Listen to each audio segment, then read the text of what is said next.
Good morning, everybody.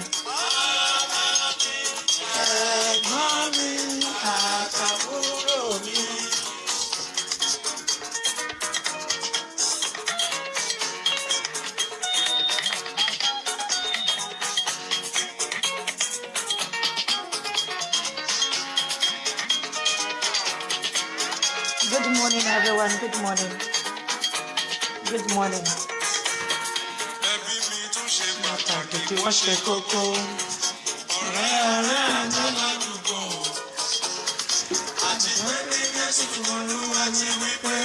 Fẹ́mi kékeré.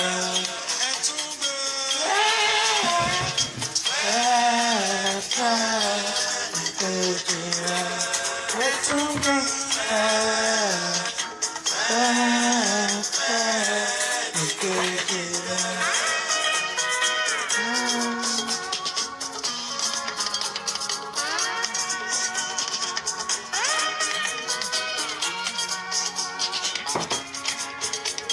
Good morning. Ẹ káàárọ̀ o, ṣàlàáfíà ni gbogbo wa o. Ṣàjíire o.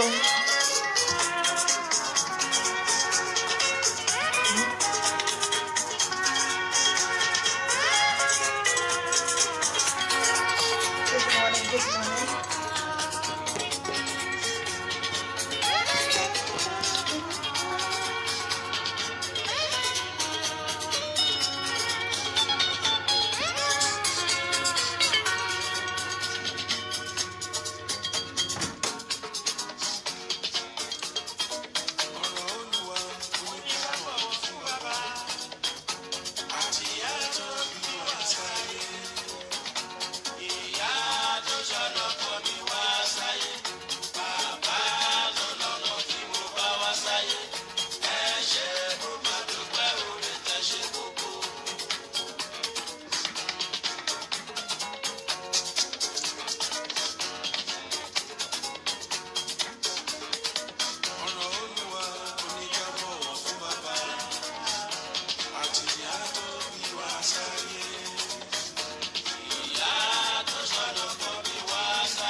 Good morning, everyone.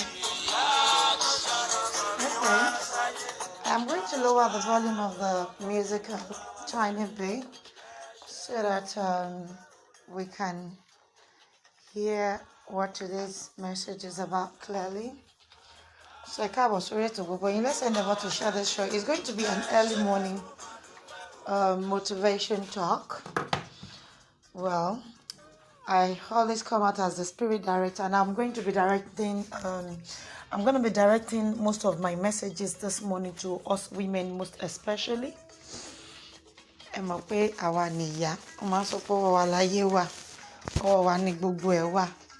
So mostly it's going to be directed at us women. So let's endeavor to share the show. Good morning, everybody. Welcome, but thank you for joining me. God bless you. I should do so, and I should also share this. Well, ọ̀rọ̀ lórí ọ̀rọ̀ àwọn obìnrin. You know, I don't know about the rest of my colleagues that actually, talk on Facebook, but then Abike Jagaban happened to be one of those ones that people do find, friendly, that they do find friendly, confidential enough to keep, some things that happen to them. Hence, they come to me with a lot of challenges, their problems, they seek for advice at times, even things that I think I am not even, big enough to offer the answer. But some way, somehow the answer do come where I do, motivate, I support them. So, lẹ́kọ̀ọ̀kan bẹ́ẹ̀ ni bọ́lọ́n bá ti gbé ṣàgbàlagbà fọ́mọ kékeré kò sí nǹkan tá a fẹ́ ṣe sí orí ọ̀fẹ́ kí a lè gbé iṣẹ́ náà dé orí ká lè gbé dókè kọ́lọ́run ràn wá ṣe òun ni ká máa gbàdúrà sí ọlọ́run ọba. How are you? Ọmọ àlùbáríkà ni mí bó ni àlàáfíà nìyá mi àwọn ọmọ ń kọ́ ẹ káàbọ̀ bóyá olú ọmọ tó gallant ọmọ mi tó ṣá pérépéré. I cite you all. So ọ̀rọ̀ lórí ọ̀rọ̀ àwọn obìnrin ni ọ̀rọ̀ àárọ̀ yìí máa jálé lórí tẹ́ bá gbọ́ mi dáadáa ẹ show some love kárí pé ẹ̀ ń gbọ́. If the music is disturbing, let me know. I have lowered it, but then I enjoy the rhythm underneath like that, and I would like to believe it's not disturbing us. Ṣé ń gbọ́ mi yé ọ̀rọ̀ lórí ẹ̀yin obìnrin àti lórí ọ̀rọ̀ àwọn ọkùnrin náà ni lórí ohun gbogbo tó máa ń sọ pé sùúrù, endurance, patience, kíyàn rárá gba nǹkan òun ló ń jẹ́ endurance, bí sùúrù bí patience, kò sí nǹkan tí sùúrù ò lè ṣe láyé yìí mo fẹ́ kẹ́ mọ̀ bẹ́ẹ̀ endurance kò sí nǹkan tí ò lè gbà fún wa ṣe rí sùúrù béèyàn bá ní erin tó ju erin lọ èèyàn apá èèyàn á jẹ́ láyé yìí ẹ má jẹ́ kéèyàn kankan tí wàá ṣiṣẹ́ ní gbogbo nǹkan tá a bá ṣe láyé yìí. I look at a lot of people now. I'm going to be talking in the area of iṣẹ́ tẹ̀ ń ṣe. Number one, I have a lot of people tẹ́ pé iṣẹ́ tó ń ṣe kò ń ṣiṣẹ́ tó bójú mu but ǹjẹ́ ó ń yọ owó àbí kò yọ owó? Ó ń yọ owó. Ṣé rẹ́ni tó ń ṣiṣẹ́ nínú ọ́fíìsì tó ń tẹ kọ̀ǹpútà ìparí oṣù á gbowó sórí ìwọ tó lọ ṣiṣẹ́ pẹkẹ ní tọ́ílẹ̀tì at the end of the day at the end of oṣù wàá mówó délé. The bottom line ni pé kí kálukú kó lè fìdí ara ẹ̀ kó lè wọṣọ kó lè fẹ́tù fún fámílì ẹ̀ kó lè fáwọn ọmọ ẹ̀ ní nǹkan tó fẹ́. Opportunity òun ni difference tó wà láàrin ẹ̀yin méjèèjì ẹni tó ní opportunity láti ṣiṣẹ́ nílé iṣẹ́ àti ìwọ tẹ́ pé o ò tí ní opportunity but ìwọ̀n tó ní owó tó ń yọ fún ẹni tó ní opportunity ó ń yọ títí ẹ náà kò kọ̀pọ̀ tó títí ẹ ní bí bẹ́ẹ̀ tó bá ní sùúrù tó ní faradà èèyàn náà á débẹ̀.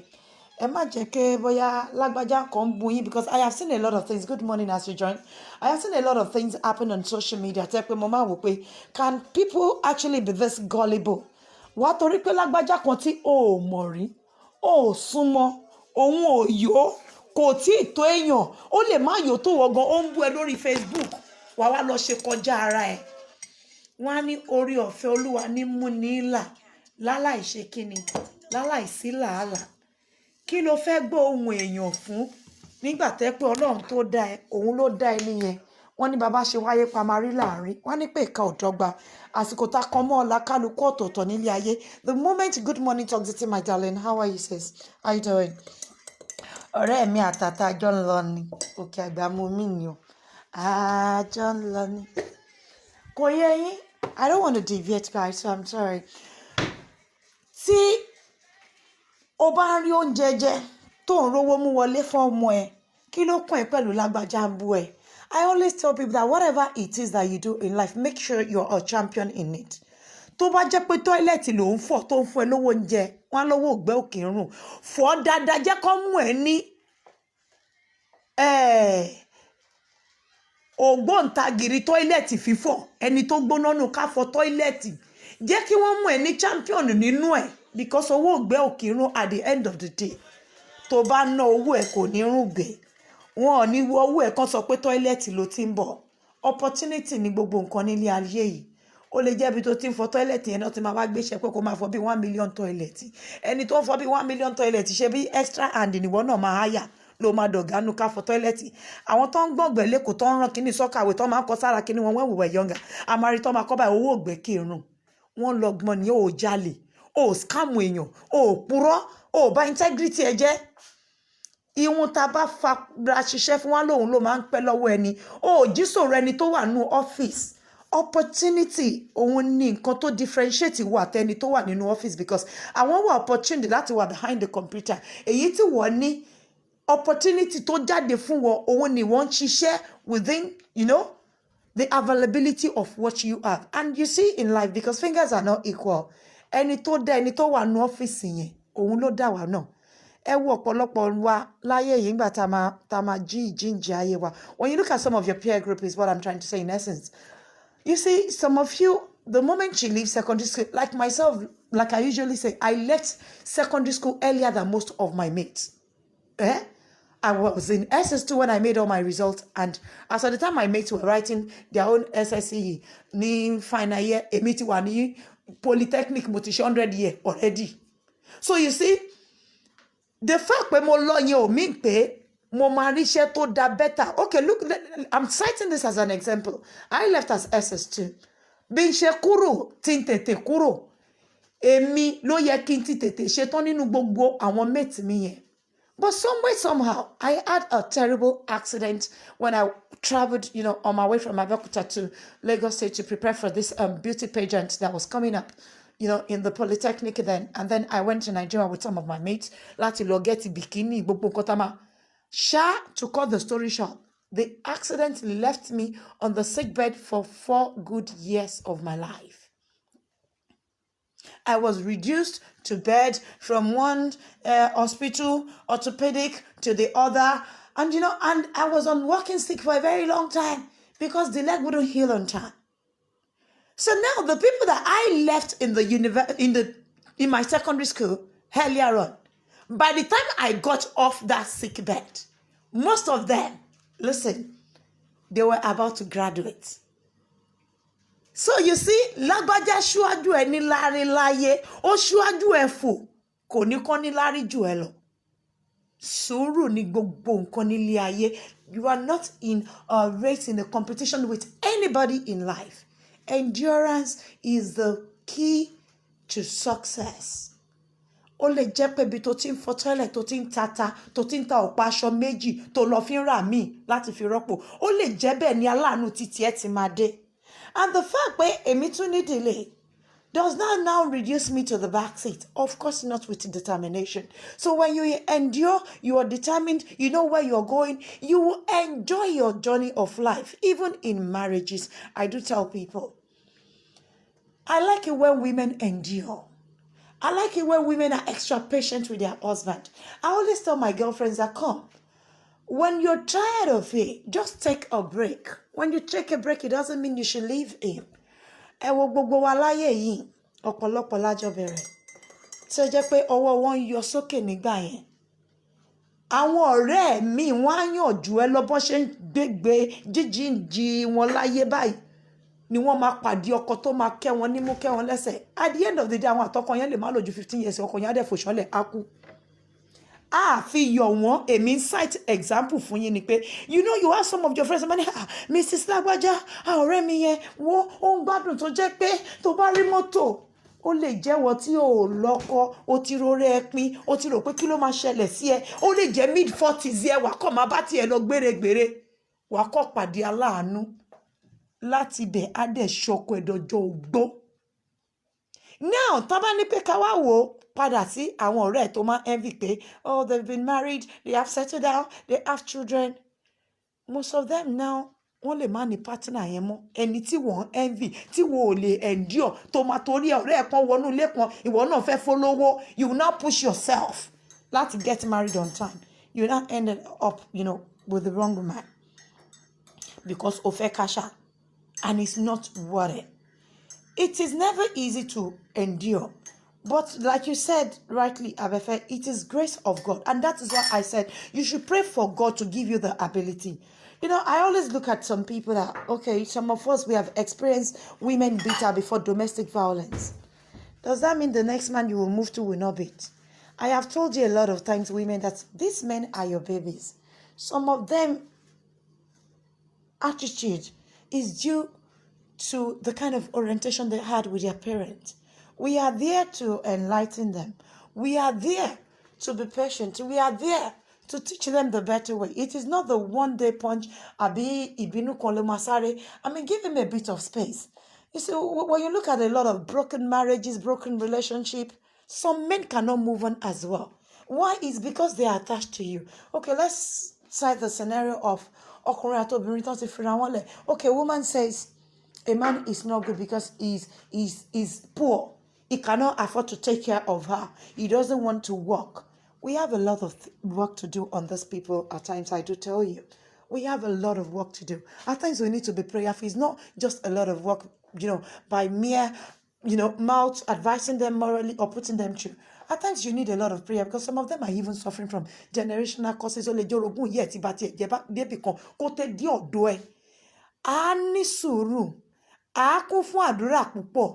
Because ibi ogun tó ń bá bọ̀ ndílé ya ndílé bàbá ó lè jẹ́ òun ló wá fi gúnlẹ̀ sọ́dọ̀ títí ẹ̀. Yes, you were both looking radiant and beautiful, young, agile on your wedding day, and you actually thought everything is going to be rosy. Unfortunately, it is not what it is. It seems to be. And you now start to see all those challenges, the tribulations start to, set in one after the other. You'll be wondering, have I ended up with a wrong man? No, you have not ended up with a wrong man. It's because God wants to tell you that you have the ability to build a life out of this your own. You have the ability, to put something that is not right, straight and right in somebody else's life. He's giving you the ability to be a teacher to somebody else's children. And that is why he's placing you there for everybody. He has given you, a partner, a working partner. Tobangbo, teamwork. Marriage is like a teamwork. When you're coming, he will give you the partner that he knows will have your, stamina that your problem requires to endure and to also put you through. And you see, when you push them away at times, go and watch all these men when you push some of them away. And then you will go and remarry. And you'll be there making mockery of them. Meanwhile, marriage ti won na wa ko duro. But ara le yin ti o le sun síwájú tó sọ yẹn, which is your husband, is because a part of him still love you so much that he cannot move on with another woman. It's not that he's not been sleeping with them. Reflex action, isn't it? Let's leave the sleeping with women side. It is very normal. But then he cannot move on. He cannot find your replacement. He cannot find you in that other women that he's been sleeping with. Now, I'm sure a lot of you, the next question will be, so why can he not behave when he found us? He cannot behave because that is what is meant to be your own marriage challenges. That is what is meant to build you as a person, not for you to run away from. When there's a challenge and you run away, then you are not ready for marriage. When there's a challenge and you are able to stay there and you are able to redress both of you's mistakes and you are able to turn that man to a better life, that is when there's a marriage. When you run away, it means you are running away from your own challenges, not the man's problem per se. Because let me tell you, if he arises again in your next relationship, are you going to pick race again? Tell me. So you will be jumping from one man to the other and from one to the other till you marry like 5 or 6. Or you render yourself husband there because, I am tired of them. I'm not ready to go into another one. I love it when people behave maturely. You see, at times, most of you wreck the man to a point where he cannot even pick up a life after he must have left you. It is not because he's a failure. It's because he is used to you. He finds himself in you. He is seeing you as the only woman who can manage his excess. That is why he cannot move on. Not because he's not lucky enough to find another woman. There is an attachment, a spiritual bond between both of you. Hence, he cannot move on. He's thinking in his head, how I wish I could turn back the hands of the clock. But he cannot. Does that mean you should walk away on him because he's a drunk? Yeah, he goes out, he drinks every day, he's sleeping with women. No marriage, no relationship is devoid of challenges. When it becomes unbearable in word terms, your own definition of unbearable may be different from mine. Mine might not match yours. You see, maybe my own endurance, it may be stronger than yours. Maybe your own challenges absorber, it may be weaker than mine. So now, it's a relative term when you say, oh, it is unbearable. Unbearable in what sense? What volume of trouble do you call unbearable? Maybe mine will be up to 97%. That is when I will say unbearable. Some of you will see just 19 and then you say it's just unbearable. I cannot just take it anymore because you have a problem. The day that you go to do marriage, let me tell you, there is a solemnization between both of you. The man and the woman. You are standing before a priest. That priest is not just priest. Remember, if you think your marriage is one that is from God, it means the angels would descend on that very day to tie the knot with the priest in front of you. When there's an army from above, you see the separation. That is why it will never be easy to be unknotted. It may never, you'll be thinking, oh, since I left him, no man has even wanted me. Since he left me, he cannot move on too. And surely move on. Why?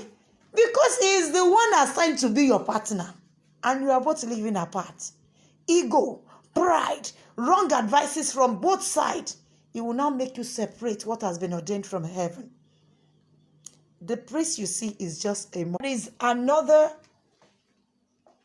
presentation of angels that are quite invisible on your wedding day, that you will be thinking, oh, Tani, kilo feshele. But you never know. I want to one share si joton so yin po yen. And that is why I to move on for kunrin yen gba mi. Mayo, don't make mockery of him. Don't make jest of him. Oh, since he left me, he has always been a useless man. Yes, he might have looked useless to you.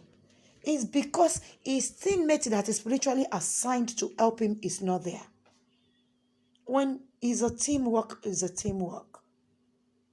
If you are meant to help a friend in life, and then at that point you are, absent in such friend life, they may not be able to function very well after you left them. But then, do not see that as a thing of pride. At times I sit down and I look at some people that are falling away, and then I know my impact in their lives when we were together. I just don't want to think about it, because when it's friendship, you cannot force it. But when it's relationship with your own person, your husband, what can you do? When it is Thomas or woman where children are involved, how do you separate the feeling? How do you take out the gene of that man out of your children? It means there is a spiritual bond from above. Hence, you have to keep it knotted like that. Myself, when I look at a lot of things in life, and I'm asking myself that, why do people go astray? Is it because your friends are looking at you? Is it because they are mocking you? Is it because they are going to laugh at you? Do you know the end result of such friend-present relationship or marriage or whatever? You don't even know. Ọ̀pọ̀lọpọ̀ ènìyàn lẹ́tí wò bí ẹni pé àwọn èrò òkè leléyìí o, àwọn ẹni ńlá leléyìí o, ibi tán lówó dé ọwọ́ àgbà náà lè wọlé yẹn, tí rírú wọn tẹ́ pé wọ́n máa wà nínú company yẹn á dédé fold up. Ìwọ tó ń ṣe káràkátà lẹ́gbẹ̀ẹ́ títì nírú ọ̀rẹ́ yẹn máa padà wá bá pé ọ̀rẹ́ mi, láti ìgbà tí company wa ti fold up wo, jíjẹ múmú wá lè fọ́ta òun o, ó wá ṣòro o, jọ sórí nǹkan kan tí mo lè gbé lọlé fáwọn ọmọ ẹ̀. Would you not rather be by the side of the street of the road where God assigned you? Ibi tó lọ ń bá pínyàn sí láyé yìí nìyàn tí ń ṣe kíni, nìyàn tí ń ṣọlá. I look at a lot of people's, lifestyle, and then in my head every day, this is what I use as motivation. Looking at that man called MC is my very good friend, and my very good friend. I look at a lot of people that have actually gone to school. This is what I told you, that everything in life is opportunity. I am sure a lot of his mates, bóyá àwọn míì tán jọ lọ sí school, that have not made it, that luck is not on their side. I'm sure they will be envying him today and wishing, oh, how I wish Kemi not to see garage. Meanwhile, some of us are condemning the garage. We believe our own garage, our own buruku, our own mota. But he's making it. He can afford what? And your Tony PhD go leni. He can afford to see the governors whenever he wants to. Me, you, some of us that we carry 2, 3 masters, we can't even see the governor. Why? Because our opportunity in life is minimized. So everything, nipa maximization of the kind of opportunity that you have at hand, can we maximize it ourselves? Only if we have the grace to do so. When you don't have the grace to do so, then you have to live by what you have. You manage it. Tolerance. Ìfaradà ló ń jẹ́ bẹ́ẹ̀. Òun ló ń jẹ́ tolerance. Oh, this man is not good. Níbo, ó máa jáde, kò ní mówó wọlé. You know, I love women that are hardworking. All my life, I have always been hardworking. I do tell people, the only thing I know how to do very good is trade. I've never been in any industry to work for anybody.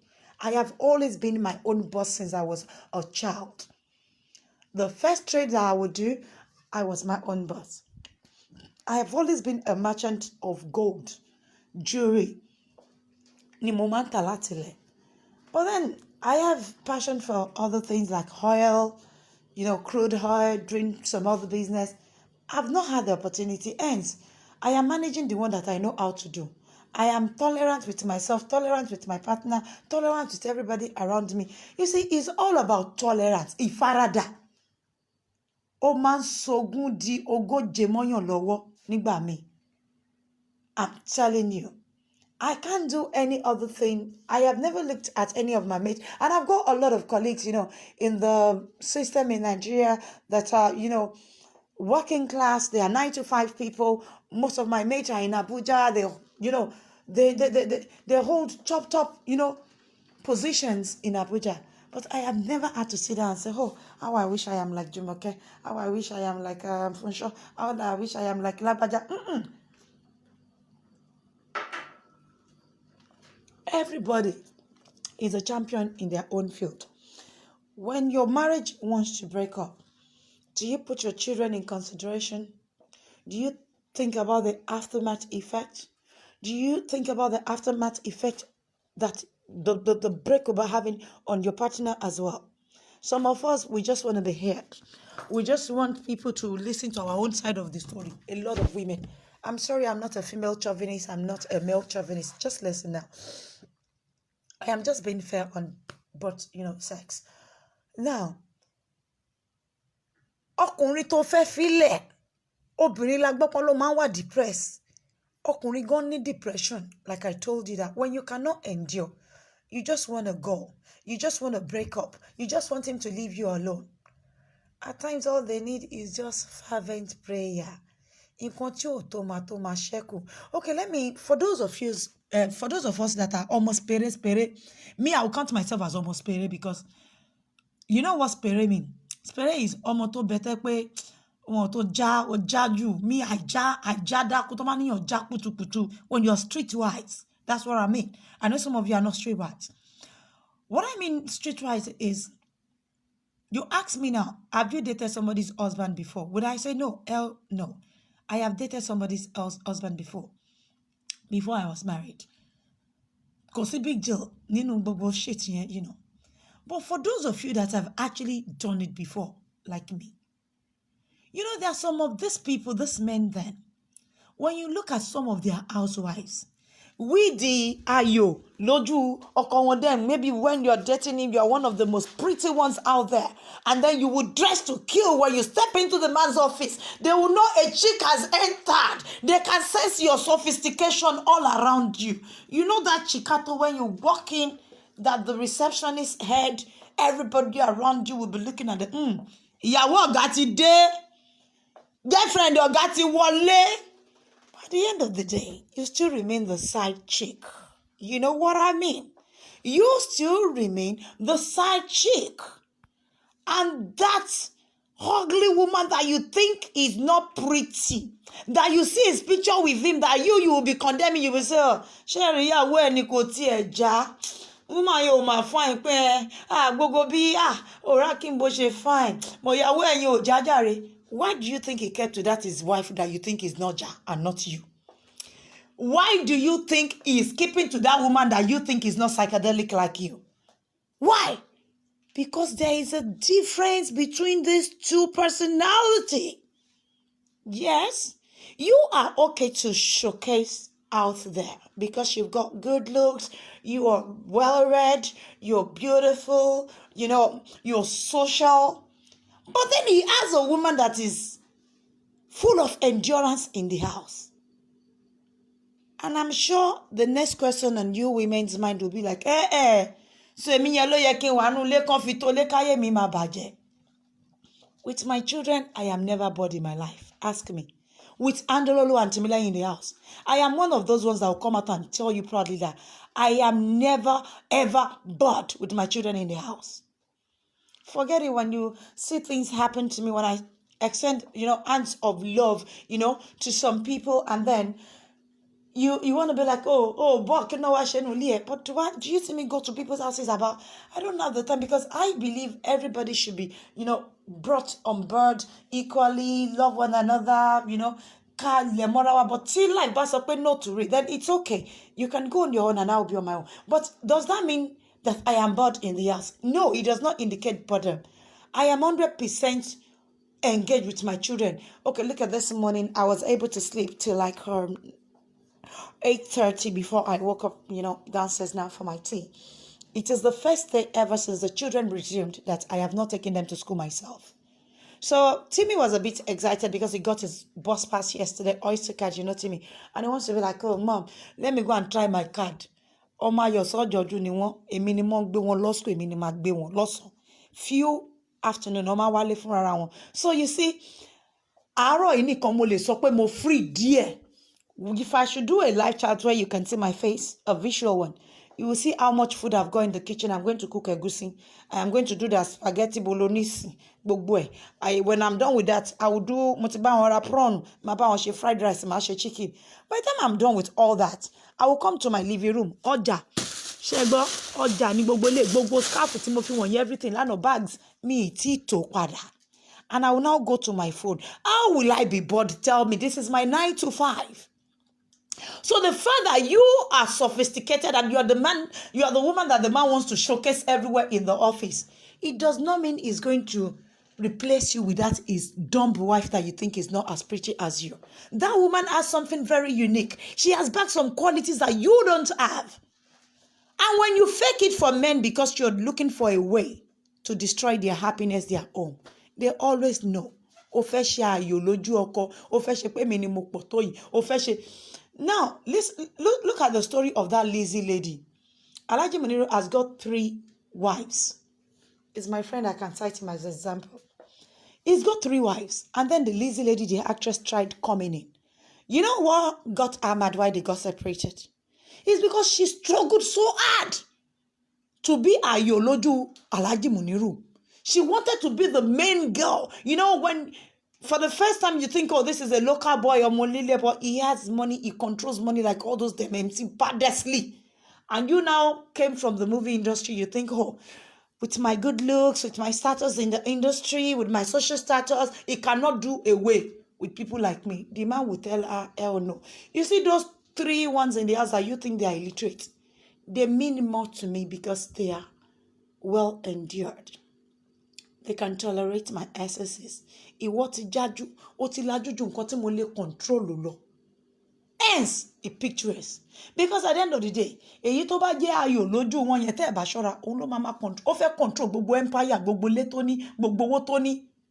Òun náà ti já. So nǹkan tó fẹ́ yẹn, ó ní. Nǹkan tí ìyàwó tó sọ pé ó dumb, ó look ugly. Ṣé ẹni tí ò fine yìí náà. Ṣé lè tó rí yamayama yẹn. Rí fọ́tò ìyàwó ẹ̀ ní máma dálò tó bá ṣe pé ọkùnrin fọ́jú, ọkùnrin ò fọ́jú, ọkùnrin ló gbọ́n jù tó bá fẹ́ gbọ́.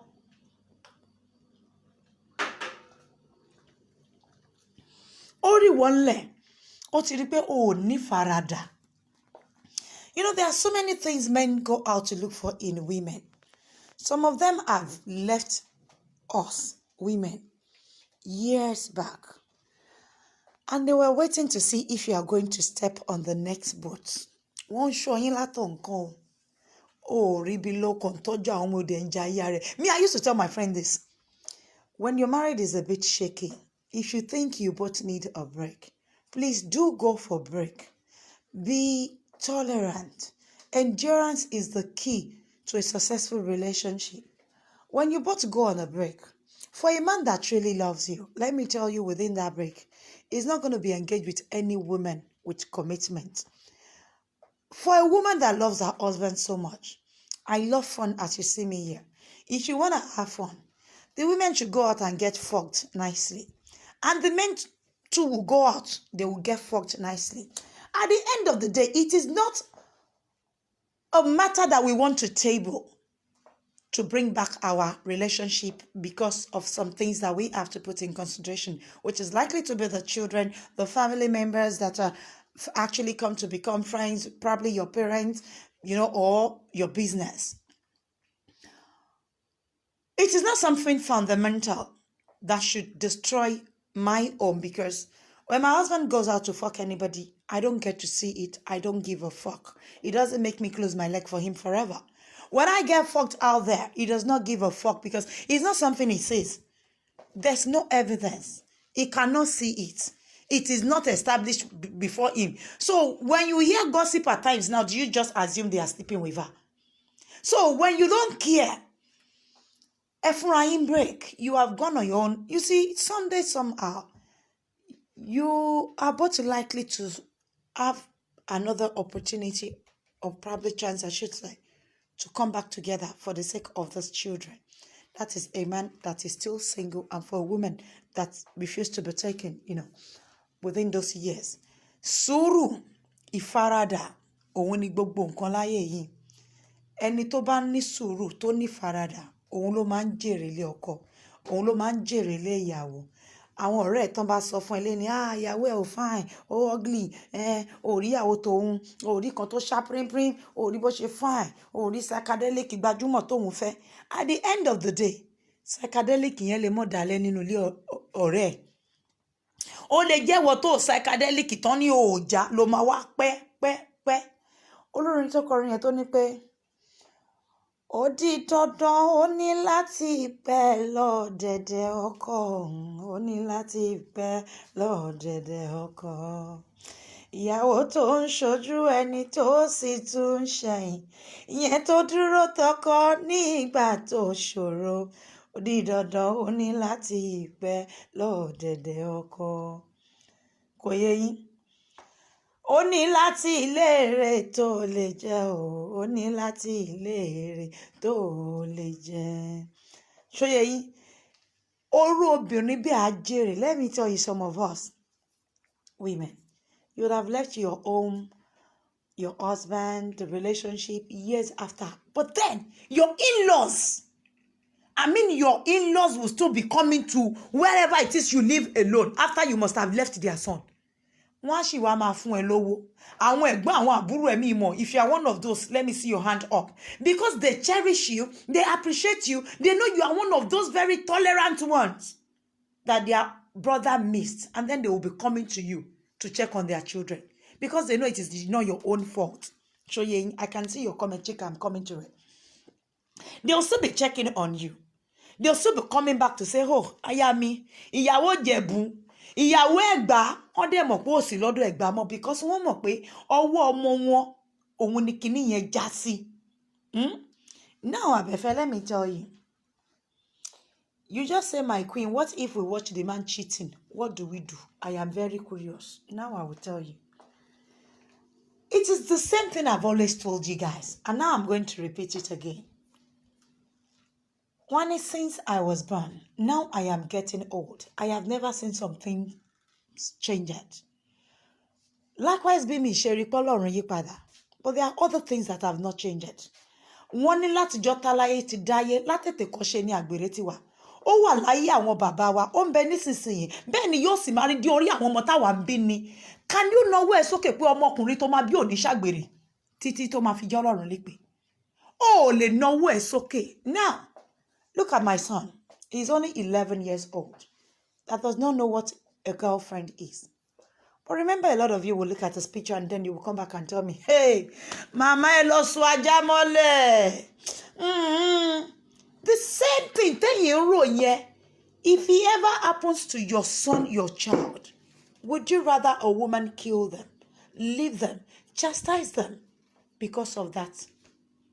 Like I told you, that we have all finished in our elementary school, and then we are stepping further in education, in institution, in life, through marriages, through our workplace.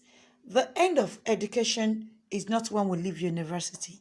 We are going into a bigger institution by going into the world to work with people that we have never met before, with people that we don't know. Likewise, relationship marriages. A man that you have known for 25 years out there that you don't live together is different from a man where you now start to live together. You are not just living together, but you don't have a choice but to live with a sister. I don't mean by moving in with you. They will come and visit. They will introduce all kind of attitude. You have to bear those attitudes, tolerate them. Because now you now get to see the other side, which is the horrible side of that family that has been hidden from you for years.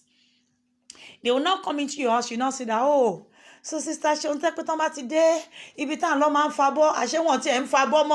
Because they now see you as part and parcel of that family. Now your sister-in-law want to eat and leave the plate there. I'm not saying you have to endure that forever, but then to some point you have to tolerate it because they are your sister-in-law and your brother-in-laws. I'm not asking anyone to do that to you. I'm not supporting, I'm not encouraging it. But if it does happen, must you blow out because of one go? Or second go? Yes, let's assume she's taking the third go on you by eating and leaving you the plate. Why are we talking about tolerance here? It's because we are trying to motivate one another. It must happen, right? It just must happen. And this is what I told you earlier on today, that marriages will come with challenges of marriages and tribulations. How do you beat yours? When you have a dude that is so handsome, a son, you think your son is only going to taste one pussy. I pray in my life for Timmy not to taste just one pussy. He will taste and taste and taste and taste, and then he will make a choice and tell me, this is the best pussy ever. This is the woman I wish to spend the rest of my life with. That is when I know I have a man in the house. But then, does the habit end there?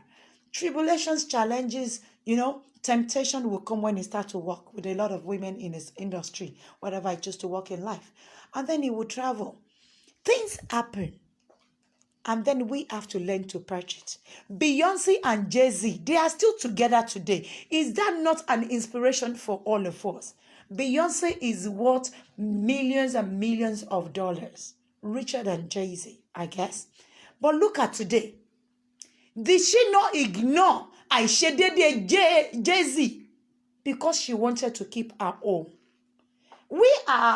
You see, Nigerian women, I don't know where you got your mentality from. At times I'm wondering. We are just trying to improve. May God give us the grace together. If someone like Beyonce can tolerate and oversight you because she wanted to keep Jay-Z to herself, because she believed that is my own man, he is my husband, I will improve, I will make things work, I'm not going to leave him. Me, I'm not saying you have to do that. I am only citing this as an example. Cheating is part of them. It can be drastically reduced if we work up to expectation of us in that relationship as well. Okay, yes, you look good. You are saying Abike, esotenoyin dahin Oko e cheat, oko e lo dobo mbikon.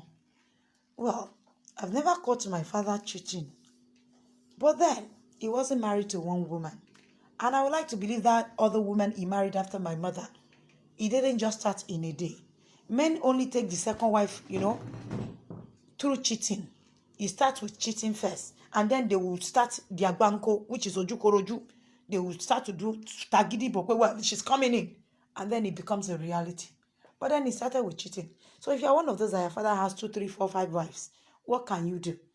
Ó ti bẹ̀rẹ̀ látàyé àwọn bàbá wa gẹ́gẹ́ bí ṣe sọ́nsìn pé kò sí nǹkan kan tó ń bọ̀ lókè tí ilé ò gbà. Yes, we have both agreed. We will never. Some of us are even second wife, third wife. Whatever they say to us is what we will believe because we are trying to, back a seat in their lives. So, nǹkan tó sọ fún ẹ, òun ló máa believe. Ṣó get it? Tó bá wá di pé òwò náà wọlé tán, you now start to complain again. Remember, they dumped one woman for you. Because some of you, you are even marrying somebody else's husband. What can you do? Believe, because we don't have the opportunity, the chance to speak to that other woman that left. So kọ́lọ̀ ń dáríjì gbogbo wa ní ẹ̀ṣẹ̀ pọ̀ ó ti wà láti jọ́tá láyé ti wà kò sí big deal kankan. Nǹkan tí mo ń try láti sọ ni pé ṣe rí sùúrù láyé yìí. For those of you who listen to friends that will say, kìíní kan, ẹ má dá lóhùn. Some of them, they don't have any good, intent with you than to just destroy you because they can't have what you have. Like seriously. Endurance, sùúrù, it pays off. I'm not talking in marriages alone. Some of us, nínú ìlú yìí, let me cite another example. When you're looking for your leave to remain, the paper, the documentations, for your legalization in wherever it is that you are. I remember when I first got to this country, I'm going to cite that as an example again. This girl called Jade, she Jade tó wà Lofton Park. She will push me and say, Kini, èmi ò ráyè kémi máa jókòó. Wá lọ fún yàn lówó kan bẹ́ẹ̀ ṣe pépè jẹ́ sọ fún ọmọ ṣe ìyàwó fún ẹ̀sìnsìn. Bàbá kan máa gbé ìwé yẹn wọlé, lọ́yà yẹn wà ń dágí náà. Ó máa gbé gbogbo ìwé yẹn wọlé, kí ló ń sọ yìí? And then they will arrange. I don't know how they do that thing, but then I think they will arrange some ọkọ. I don't know if it's ọkọ or wọ́n máa ń tò nǹkankan. Wọ́n ṣá lọ gbé ìwé yẹn wọlé lẹ́yìn illegally, things that you are not entitled to. And then paper called the day. But then there are some restrictions on the paper. Bí ọmọ ní kò má gbàbí kan jáde, kò má gbàbí kan wọlé, àbí kò má lọlé ní ọdún so. Ṣáká má fọ̀rọ̀ gùn. Because I am someone that is naturally very, very patient, tolerant. You see the way you see me do with all these mad people that come across my way, that I am always very quiet first. I let them say their own. It's after they must have said, and then me, I will start to pour my own out when I'm pushed to the wall. And then it is only my own that you people will get to hear, because I've got a voice that is what? That is voluminous. Even when I say a word, it's come out, So now, mo wá wò pé if I could come all the way from Ireland, mo wá jókòó síbí báyìí.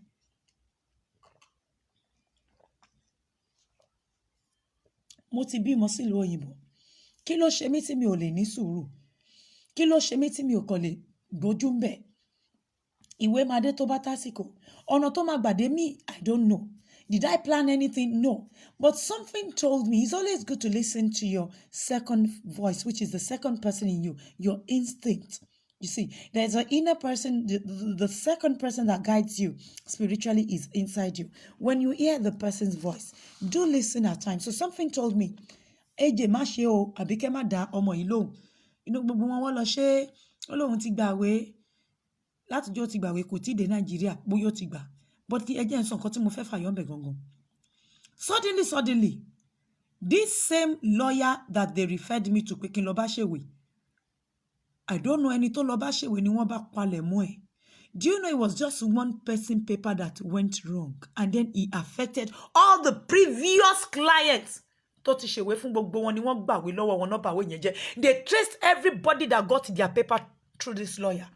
And then wọ́n bẹ̀rẹ̀ sí ní bàwé yẹn jẹ́ mú wọn lọ́wọ́. The Home Office got to know pé ó ń tó àwọn ìwé yẹn ní illegally ní Dagina mẹ́ni tó bá mọ story yìí. Mo lawyer yẹn mi ìfẹ́ dárúkọ ẹ̀ ni. Thank God I didn't go through it. This was about the time pápá tẹ́ pé èmi wá gbàwé tèmi. Lawyer yẹn ti ní problem. Imagine ìwé mi kò dé naturally fúnra rẹ̀ láì ṣe pé mo ṣe wàhálà yìí push yẹ jù. Tó bá jẹ́ pé bí mo ṣe lọ gba ọ̀nà burú kí n lọ bá wọn tó. They will not just gbàwé ẹ̀. It will leave a criminal kìíní sórí record èèyàn pé ẹ lọ tó. It is false paper lẹ́gbẹ́ wọlé nìtúmọ̀ ẹ̀. False paper. Ẹ mọye ìgbà tí mo ti lọ Nàìjíríà lẹ́nu 2015 àbí 16 tí mo gbàwé. I have gone to Nigeria more than 12 times. More than 12 times ni mo ti lọ. Inú ọdún yìí nìkan mo ti lọ sí Èkó bí ẹ̀ just this year. So tó bá jẹ́ pé mo ti lọ through lawyer yẹn, ṣé mọ̀ pé bí àkóbá àdábá bí ò bá ṣe bá ọ̀tá mi nìyẹn tó máa gba ìwé ní ọwọ́ èèyàn. Wọ́n á sí ẹ mọ́ta ò ní lè jáde. Wọ́n á fún ẹ ní criminal record because ẹ gbé false paper wọlé. Òun bí ẹ orúkọ tí gbogbo nǹkan tó bá tò fún ẹ yẹn gbogbo ẹ̀ pátá ni wọ́n máa categorize as criminal act. So thank God I didn't go through it. Kí ni ó ṣẹlẹ̀ ńbẹ̀ yẹn? Endurance. Ìfaradà láìsí wàhálà. Because tó bá ti tó àsìkò tiẹ̀, wọ́n máa ń sọ pé tó bá ti tó àsìkò tó yẹ kí ìgbẹ́ jáde, wọ́n á ní ìdí máa ń là fúnra rẹ̀ ni. Do we understand that chemistry? When you eat and your food, get digested in you, and then it goes into your system, your bowel system, and then your body mechanism processes itself naturally. And we don't know why we have the urge to open, why the bomb opens itself when it is time to pass your faces. Tó bá tó àsìkò, that chemistry, body chemistry tí mo sọ fún yín sí, bẹ́ẹ̀ ni ọ̀rọ̀ ilé ayé èèyàn ṣe máa ń rí náà. Pé tó bá ti tó àsìkò tí nǹkan máa ṣí, ó ń láti ṣí. Tẹ́ bá fẹ́ gbọ́. So ẹ máa bú ọkùnrin náà. I once sat down with K1. And myself and my daddy K1, we were talking about his marriage, the woman in his house presently. And he cited a lot of example from his first love, the woman he first fell in love with, how the thing happened, how he got to where he is, his previous relationships, and how he's been having peace since he settled down with this woman. And he was comparing this to this. He didn't say it was perfect. He said, if only he knew better at so point. So, Sherry, if only we know better, then we will give it a chance to dwell. When you look at some men, Timothy suffering that has actually dumped you, they too, they cannot move on. Because there's something you two are supposed to work out in between, Nibikon, that you both refuse to focus on. If only you can both, cite this mistake, redress it, things will be better. I am telling you. I am not perfect. I've had my flaws. You see, no marriage is devoid of up and down. At some point, I'll tell my husband, I'll say, well,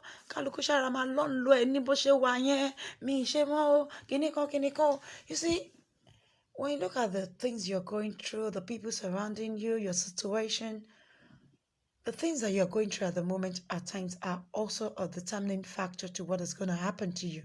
But if only you can calm down, be tolerant. I repeat, be tolerant.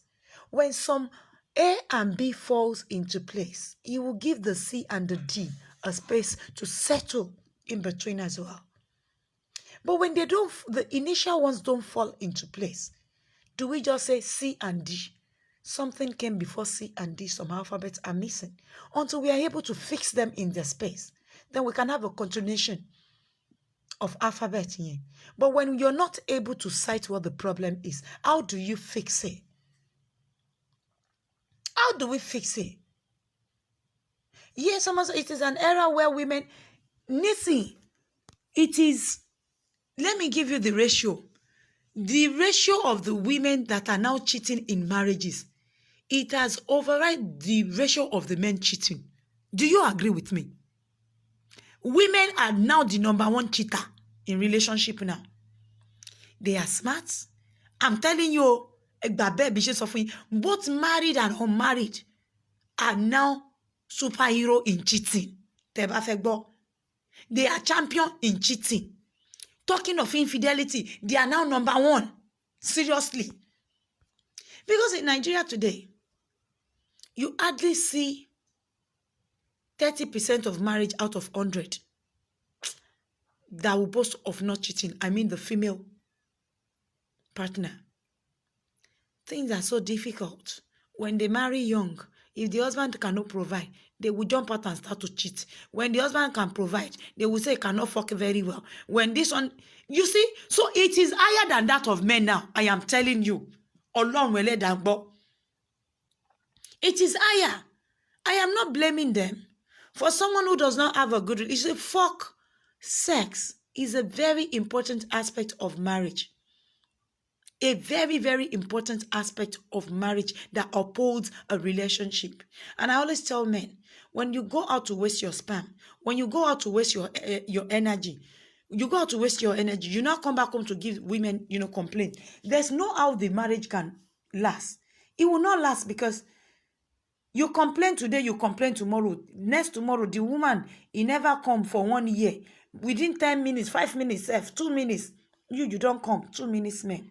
But then you are with your ashewos out there, your side chick. You will spend time with them, pin them on the wall, put them on the car, fuck them in the kitchen. But when you get into the house, it's pushing the woman to the wall. And this is where temptation now sets in. Let me tell you one bad story. I remember when I was in Dublin. It is an hostel for just women. It is only women. They lock us up there. Ilé àdúrà tá máa máa gbé, wọ́n ní girls hostel. Wọ́n tún ní boys hostel. So in that girls hostel, there's a woman who has an extraordinary situation that requires her husband to, come in with her. So he's a Ghanaian, the guy, and the woman, they are both Ghanaian. We call him Timo. That Timo is one that is very stocky. You know those stocky men. So all of us now, we don't have husband, we don't have partner. All of us, we sleep alone. You wake up alone, you nurse your children. So this man will go and wear boxers and he'll be carrying his prick up and down. And his prick is, his dick. The thing will be swinging in his boxers. And because me, I'm a bad girl from time. I don't see things like that and overlook it. So when we go to the common room to warm our food in the microwave, and then Timo will come there and we'll be saying, we'll be singing Ghanaian. But as he's singing, we are looking at his dick swinging around in his boxers. Well, maybe it's because we've been denied dick a long time ago. Well, they are not saying we shouldn't have sex. You can go out and meet your partner, but then it is a girl's hostel. So this woman has an health issue, hence she's allowed to bring in her own partner. I remember one day now, Timo will now bring out, he will leave his corridor. You see, I like Oyibo, they did his room in a way that none of us single women will go and cross Timo or disturb their privacy. His room is at the very end and one of the biggest there. So this nonsense Timo guy, he knows we are dick-starved now. He never wear boxers that will hold his dick down. Only the one that he will be singing, the dick will be swinging about. So one day, there's one lady called, I think her name is Ghanaian, I can't remember. So we were sitting down. Now Timo come. Timo now carry his prick. He was rubbing it. The thing was standing. Maybe he was doing that deliberately, we don't know. But then which we were, since all eyes were on him, he's a good-looking man. So we were watching Timo now. Timo was deliberately coming to the corridor where he knows this one is a no-go area for him. He was pulling his dick. And the dick was standing, overstanding. He was erecting. Waiting be this. Okwa bigi. Lavanwo. And me and one other lady then, Ghanaian, very bad girls like that. We were watching Timo. But because me, I'm a street girl, it's so easy for you to look at dick and then you just go and do soapy for yourself. You put a finger and then you will come and then you get the rubbish picture off your head and that's the end. So this is how I would think as a street girl.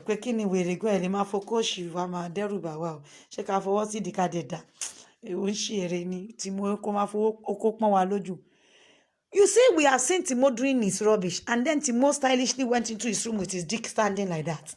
His wife just had a baby. So now, you see, the girl that we were watching Timo dick together, I thought we have seen the picture and we've gotten it over our head. So she called me and said, Mommy Angela, I better pay where the money Timo yike. Oh my yoko, I better go here, which I told people to do. My loco, the way she was saying, my loco, mokeki loco, ati roko ti yoko tiwa. Oh my paroko do no lori bruku ni Timo. O feli o wa ni, o ti ye mi. Timo were ni omo Ghana ni very nasty. O ti wo pe o kore eyin were roko do yawo mi nikan lo ndoko. Ade ti wo ko ni kikaluku mal. Ewo ni eyin tun tun so bayi Yadiji. O sha n tun so. Títí alẹ́ o she say, Anjola. Àbí ẹ̀rí oko yẹn ni nígbà tó wá dọlọ́rọ̀ bí alẹ́ ọjọ́ kejì mo ní ọ̀rọ̀ yín wá tó fura sí o ṣé àṣẹ rí oko ni. The next day you see this woman, she keep going back to that corridor as if Timo were te ko ti foko pon yin lọ́jọ́ ti gboko lọ. The woman will not stop going to the corridor where Timo brought the dick to intimidate us. She kept going back there. Ibe mo ti wá fura mo ní wọ́n te ba roko iwa lai hedo oju kan yin mo ni because omo Èkó wuro pé The worst that will happen is you will dress up and you go and do a good fuck. There's a male hostel to where you can go and help yourself. They didn't ask those ones to not to have visitor. You are allowed to bring in male visitor. Just that they won't allow the visitor to come to your room. You must stay in the common room. But whereby told you back for free camera, I want your mom gbera wọlé fa ife on lorun ra wọn kaluko. E wa ni yere shin sọ̀rọ̀ koi. E cha shin sọ̀rọ̀ koi. E cha shin sọ̀rọ̀ koi. So you see, reflex nìyẹn. Kò sí nǹkan tá lè ṣe sí. Ara ni. So àwọn obìnrin tí wọ́n yàn digidi gan náà tẹ́yìn ṣe ń sọ ti yín. And let me tell you, it is these bad ones that are spoiling our record with the men. Because when they look at what your friend has done to her husband, okay, for a man now, I remember when my friend, my ex-friend did the rubbish that she did. All of us husbands, we are asking for DNA of our children. All our friends then, because it was well established, they knew this is 100% true. And then everybody was challenging the paternity of the children we were carrying. From myself to Buki. So you see, some of us have actually dented our image before all these men. Hence the reason why they are treating even the good ones the way they are treating them. But like I told you, pẹ̀lú sùúrù, kò síbi tá ní dé nílé ayé yìí. Ìfaradà, sùúrù, yálà níbi iṣẹ́ ni o, pẹ̀lú àwọn ẹbí ẹni o, pẹ̀lú, okay, a lot of times I thank God because I have very good people around me. When they do things to me, they curse on, you see, I have once come out to do a show for someone that is far older, cursing on her children and her family about. And then another person took it upon themselves and they see it as an opportunity to vent their long-bottled grievance against me. And they wouldn't say, oh, when Abike came out, the show was not meant for her, so she was talking to so person. But because they needed that opportunity to launch their page or whatever, maybe they want to be talking to, like us. And they are looking for opportunity because but now, for those of you that are quite smart, you saw the beginning of everything. And those are the ones that have been coming out on a daily basis to say, no, Abike didn't come out for you first. You all came out for her, and this was just a response to what you guys did to her. So do you get what I'm saying now?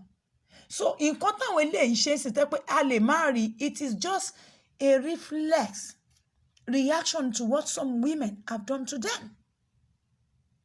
And some of us that are, chance to witness it, we have to say the truth.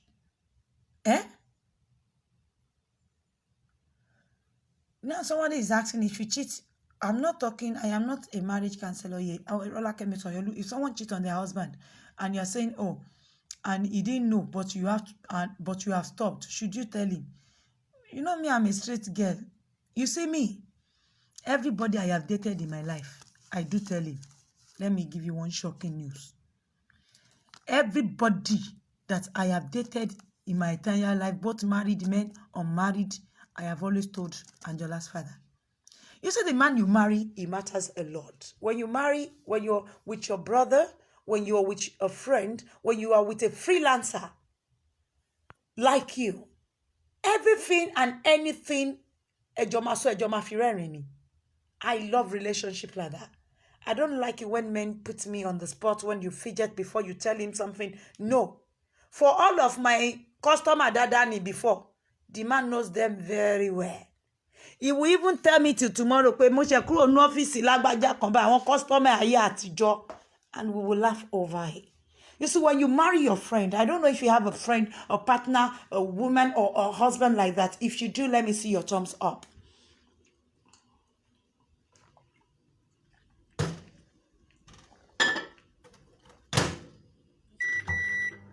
When you marry your friend, you will tell him everything. When they toast you, you will just come back home and laugh over everything. Right? This man, me, whether married or married, all of my customer in the past, I will tell you now, say that one, Mutiferi, I think we dated for 18 months. Oh, this one, I've dated him before maybe 2 years. He knows everything. Even when he was dating me, I think there were two that I was seeing them. He knows the other one. He will only struggle and say, no, a minimum affair last is semi, le fearless. So you see, if you have that kind of understanding with your man, nothing, I don't know. But this is me. Even when we were having challenges, the person I was dating, he knows. Let me tell you again. And then we are back again. So F what? Things do happen. It is called understanding of the greatest heights. There's no big deal. Ṣé rí ó máa ń dá kíyàn máa já? Tẹ́ ẹ̀ bá já ìṣòro ilé ayé ni. Let me tell you, how would you feel at the end of the day? You have a husband who looks like holier than thou. You've never caught him, and you think you think that relationship is the elder one. Oh, girl, forget shit. Now those ones they pain pass because to bang was smooth operator, smooth operator. Ta ló sọ bẹ́ẹ̀ fún ẹ? I remember yesterday I was talking to him. Angie's father. We're working on the project. She was telling me where the project is. So as we were discussing the project, he was now telling me about one of his old friends. And he was asking me if I still remember the guy. And I said, oh, that one. He said, yes.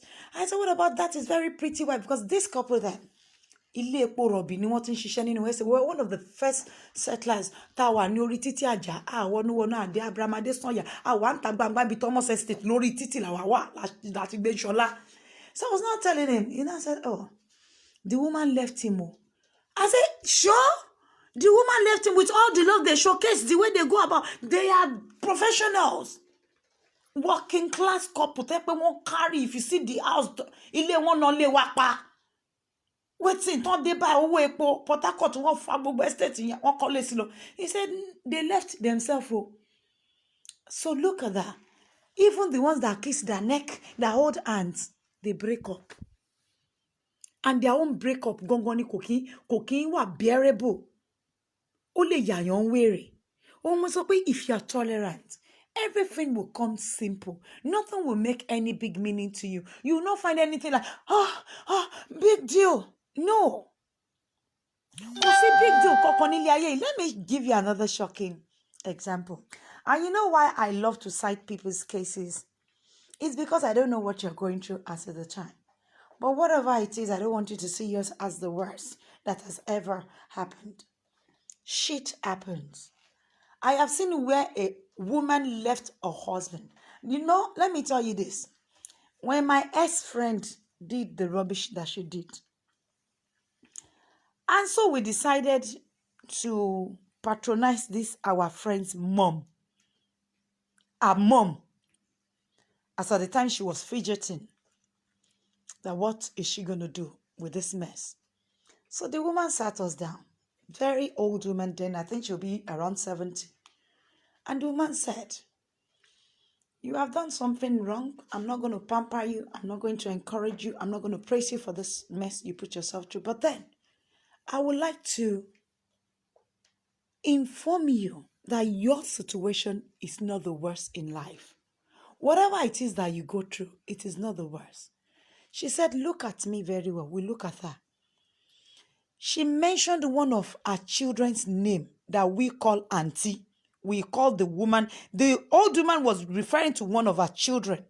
We have a friend that is so very close to her mother. And this is the mother now that myself and my ex-friend, we got to discuss with. And the woman said, she has a child that is in between.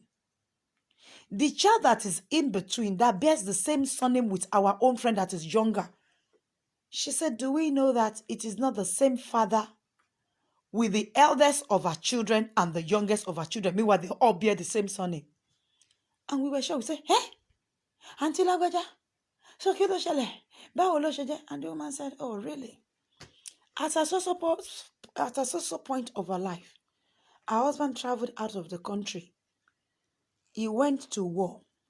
Before he came back, it took about 4 or 5 years.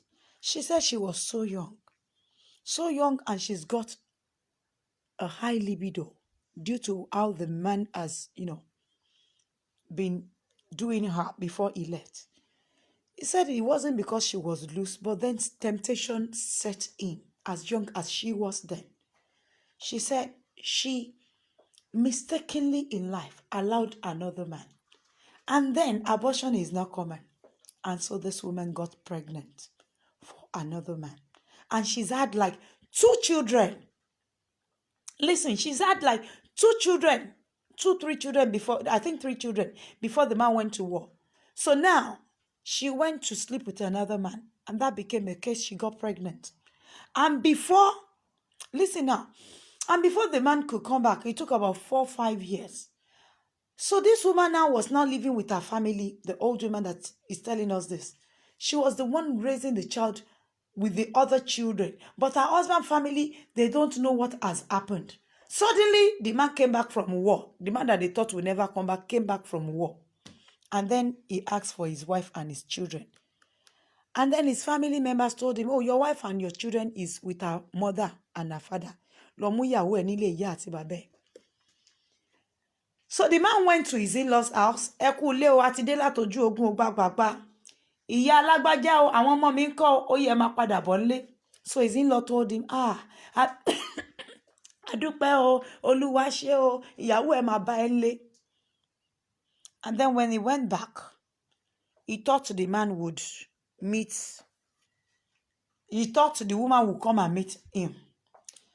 A week after he has gone to greet the in-laws down, the woman still did not join her husband due to guilt. She was feeling so guilty that how am I going to tell him? What would I say has caused this? How would I introduce this other child? You see? Now, the man said after a week he went back to his in-law. What is happening? How come you have not come home to come and start cooking for me? Let's start our love life where we ended. Probably he wanted to sleep with her again. To test drive with Yalagbaja. So, they called the man. They called all the children out. He didn't even notice the changes in his woman's body. So now listen.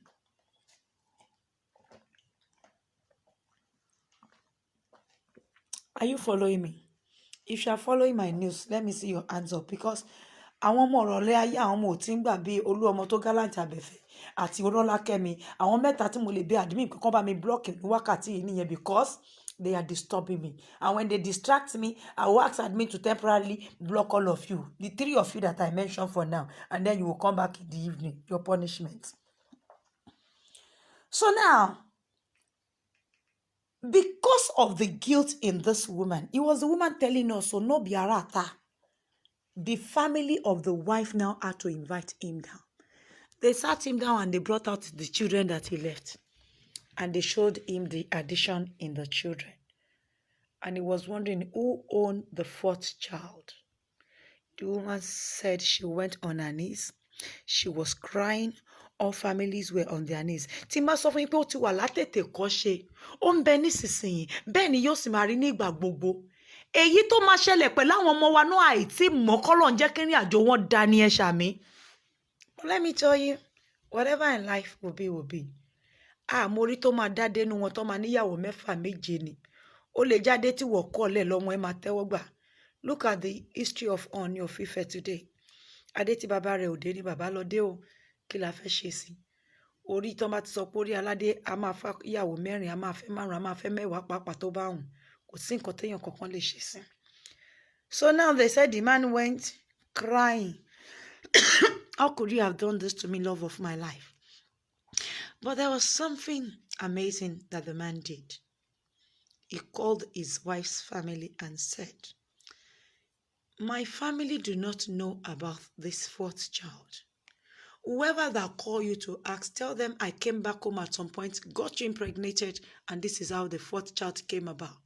You are still my wife because of the behavior, the attitude that you had before I went to war. Torí o jẹ́ ìyàwó rere lọ́dẹ̀ mi. Mistake tó wá ṣe yóò torí ẹ̀ kó lọ lé ọkùnrin tuntun yóò tún dúró dè mí.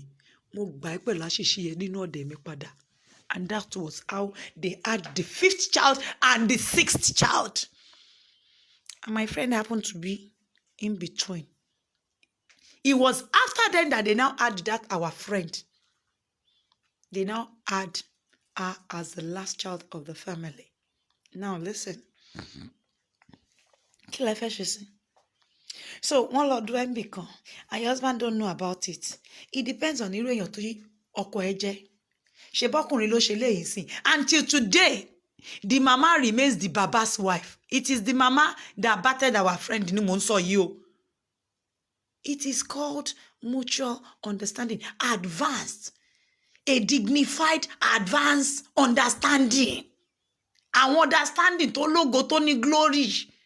There's no big deal in this life. Everything is tolerance. Lágbájá lọ dókòǹtà ó bímọ. Ó gbọ́mọ wálé bó bá wùn yín ẹ̀ continue bó bá wùn yín ẹ̀ separate. Does that mean pé èyí tó bí gbogbo ọmọ fún ẹ tó wà ní ilé ẹ̀ wọn kì í do? Ẹ mọye ìyàwó lé tó ń dóko ní ìdòkúdò ní ayé ta wà yìí. Wọ́n ń dó fò. Bó ṣe ń ṣe I love you baby. Tán máa pè yín lẹ́ẹ̀mẹwàá bẹ́ẹ̀ ni wọ́n ṣe ń yọ̀dí nínú ọ́fíìsì tó ń dó wọn ní ìdòkúdò. Òun ni mò ń sọ fún yín yìí. Understanding gidi ni. And if a man could actually reason like that, what is wrong with us ladies? Why do we have to back at them, beat them, kill them because wọ́n ṣàgbèrè? I just cited Beyonce one. Ṣé Beyonce ti rán Jay-Z lọ sẹ́wọ̀n ni? Jay-Z ṣàgbèrè abẹ́ mọ̀ ni. Ṣé mọyì àwọn celebrity Hollywood táwọn kan wọ́n ń ṣe àgbèrè? I am not supporting the male. At times you guys think, oh, Abike is always supporting the guys. No. No. Show ye feminist ni me to the core. In like pé gbogbo ẹ máa cheat ọkùnrin yẹn. Bó ṣe wà lọ́kùnrin náà ló ṣe wà lóbìnrin. Kí ni kóbìnrin ṣe? Kí ni kán ṣe sí? Kí lẹ fẹ́ kọ́kùnrin ṣe? I am a feminist to the core, but that does not erase the fact that things have to, go wrong at times to be well orchestrated again. Mistake máa ń jẹ́ kéèyàn learn in life ni. If you look at our cheating couples, the moment they are able to realize what the problem is between them, they don't dwell on that particular mistake. They are working on progress. Way forward. How do we prevent a reoccurrence of this in this relationship?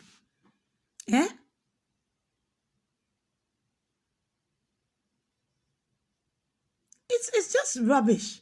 Nǹkan tẹ́ rí lẹ rí. Èyí tó ń ṣìtì tẹ́ rí ńkọ́. So the father, I've never caught my husband with anybody. Kò gbé fóònù rí. Ọdẹ lọ́kọ yín tí ó bá gbé fóònù kò fáyìn ni. Èmi máa ń like ẹ bá mi wò ń ta. Ẹ yẹ̀ wò ṣó fine. Ẹ jẹ́ n rí àmì pé kò ń ṣe mí nìkan mo rí pó fine. Ẹ máa ń tanra yín until you wake up to reality. That is the day you're going to get it right in life. Like seriously. Ṣó lọ́mọ ṣì ń sọ̀rọ̀ ni kí n ṣá sí blocking fún ara mi kí n sílẹ̀ lálẹ́. Kò sígbà tí ni màá ṣá yín sí blocking fún ara mi tẹ́ bá ti ń distract mi. Thank you, Nikki Badmo says, my mistake has made me wiser now.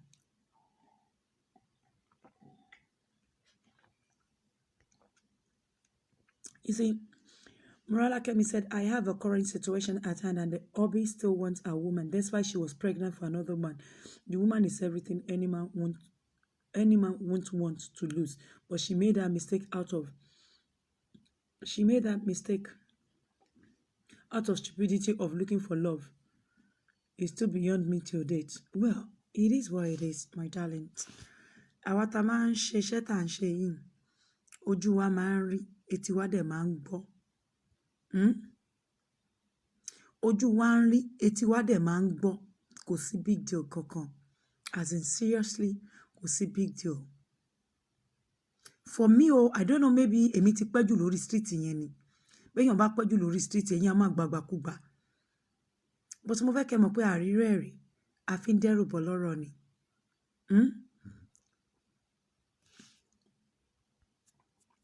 You see, John,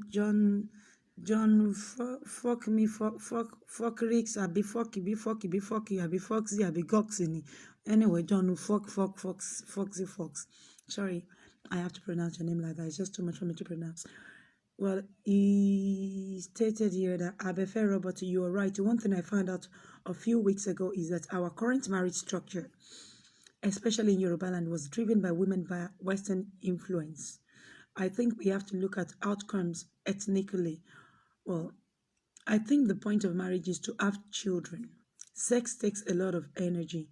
It would be evolutionarily stupid and wasteful to have sex for the sake of enjoying sex. For the sake of enjoying sex. Well, that is why I think the well-being of the children should be the priority within reason, though. Well, I don't think it's got to do with just children. You're meant to be one another's, structure, life, the mirror. You should see him in you. You should see you in him after, some years. And then the children comes in. Remember, it was just both of you when you started before children. Something must have driven you to him. Something must have attracted him to you. So why does it have to be about reproduction alone? I don't think it's all about reproduction and having sex and raising children. You can have children with any other woman that has got very good, moral upbringing there. And then the children will still come out, really nice and better than the ones that you think you'll be raising in that relationship. There are so many relationships that cannot, be proud of their product today. Like Iru Yata and Sonye. You know what I mean? You see, so for me, it's not about raising children. It's about building life. It's about building ourselves. It's about making a change. It's about impacting me. It's about changing my person, depending on where, I'm coming from. You see, some people do get better because they get into very good relationship. So it's got nothing to do with children. If you have children, you're just doing so by luck. But that is not what marriage is structured, to produce alone. It is structured to make a difference. It is structured to promote love. If you're someone that is not tolerant, what if you get involved with someone that is very, very, patient, tolerant? It will definitely influence you and teach you the reason why you have to learn to love unconditionally, why you have to tolerate unconditionally, why you have to bear some things, why you don't have to look at people's flaws, why you have to accept me with my flaws, why you have to learn to build, people positively, why you have to drop all those attitudes you are bringing from your parents' house, why you have to learn to cook. So it doesn't have to do with just producing children. So what if the lady is infertile? What if you have a problem and then making children is not, possibly quick for both of you? What would you be doing with your time before children comes in?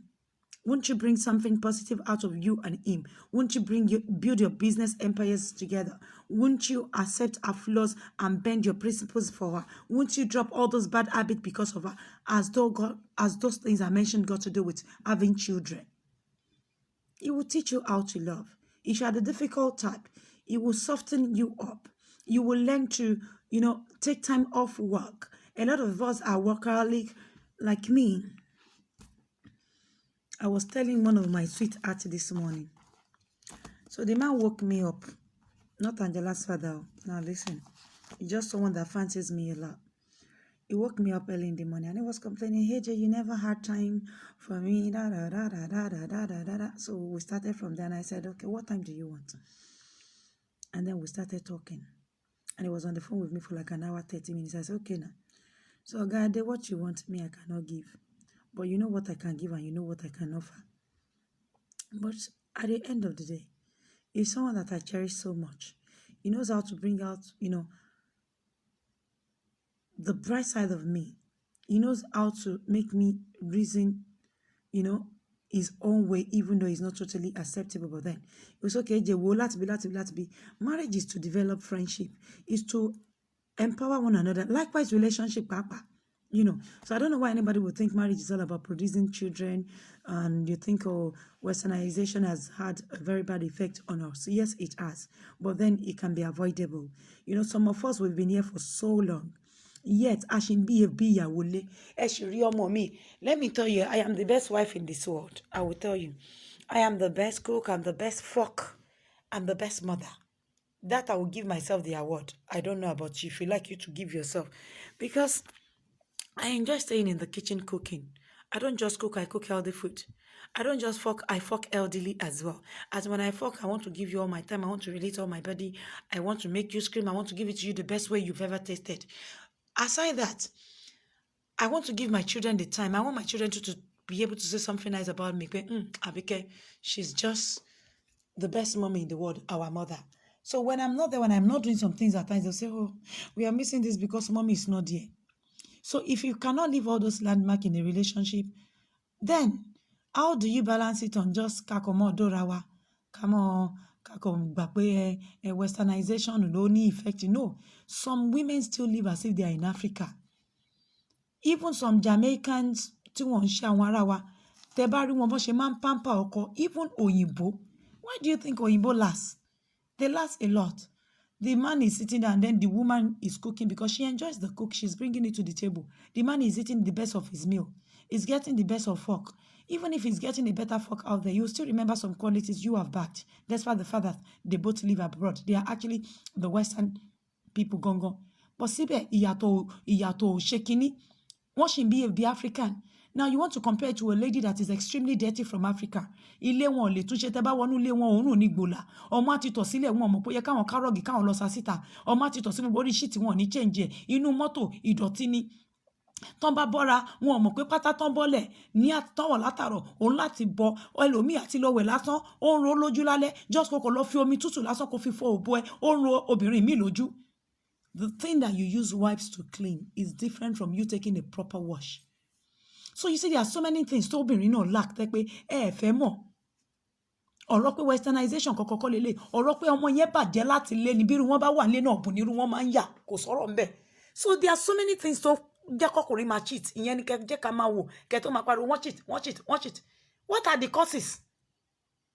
What are the causes?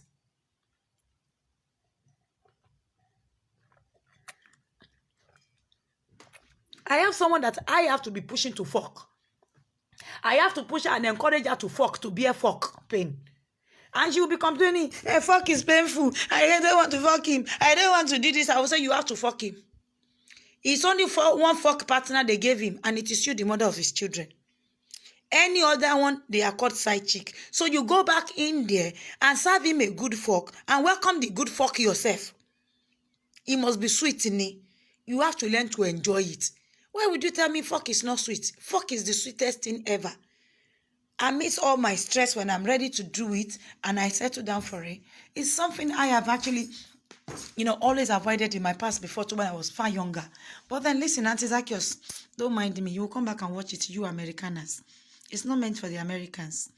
This is purely African time. So don't let me say the UK people. Let me just say I'm doing this for your people, at least whichever way. It's for the Africans, for Nigerians. Let me do a joro. So, when you are pushing a woman, a wife to fuck, and you say the husband will not go and fuck elsewhere, why would he not go and fuck elsewhere? He will go and fuck elsewhere now. Because we are forcing you to fuck. I'm telling you of a housewife, it's not that she's cheating, but she's tired, she's a workaholic, she's gone from morning till night. And suddenly, she doesn't just have the distance for fuck again. She's lost it. The urge. She doesn't have the urge for fuck. It's gone completely. So now, talking of cheating. A man wants to touch you today, you say no. He was there yesterday, you say no. Tomorrow, you say no. You think he will not get tired and go and fuck. So when you catch him now, you think he will be justified. With your shout, Moka baba lagbaja, bere lọ́wọ́ pé kí ló lọ ṣe, any condom mélòó, you are mad, you're sick. You are sick.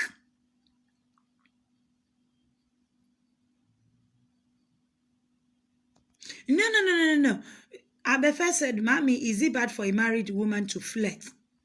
Not necessarily have sex, but just explore by flirting. So what are your end expectations when you flirt though? May I ask you that? Flirting is like temptation, luring yourself into a temptation camp yourself. Let me just give you one response to that. It's like you're deliberately luring yourself into a temptation camp. Let me tell you one thing. Dick are bigger, jura wọn lọ láyé. And you see, when devil wants to use you, it's just within a twinkle of an eye that a good girl becomes a bad girl. Just one kick will shift you from the camp of the good girls into the bad girls camp. When you flirt with someone, you have a husband who does not even allow you. I am a very bad dick. If there's any toy I enjoy to play with all my life, it is dick. I don't think I can stop it till I will grow old. Anytime I am intimate with anybody, like me, the only thing I will find very pleased to is to be touching his dick. Kilo share, okore, okole singing, yay, okolo poto ilowe yonko. It's not because I want to fuck, I just want to crack a joke. Now you want to do that with somebody else's man.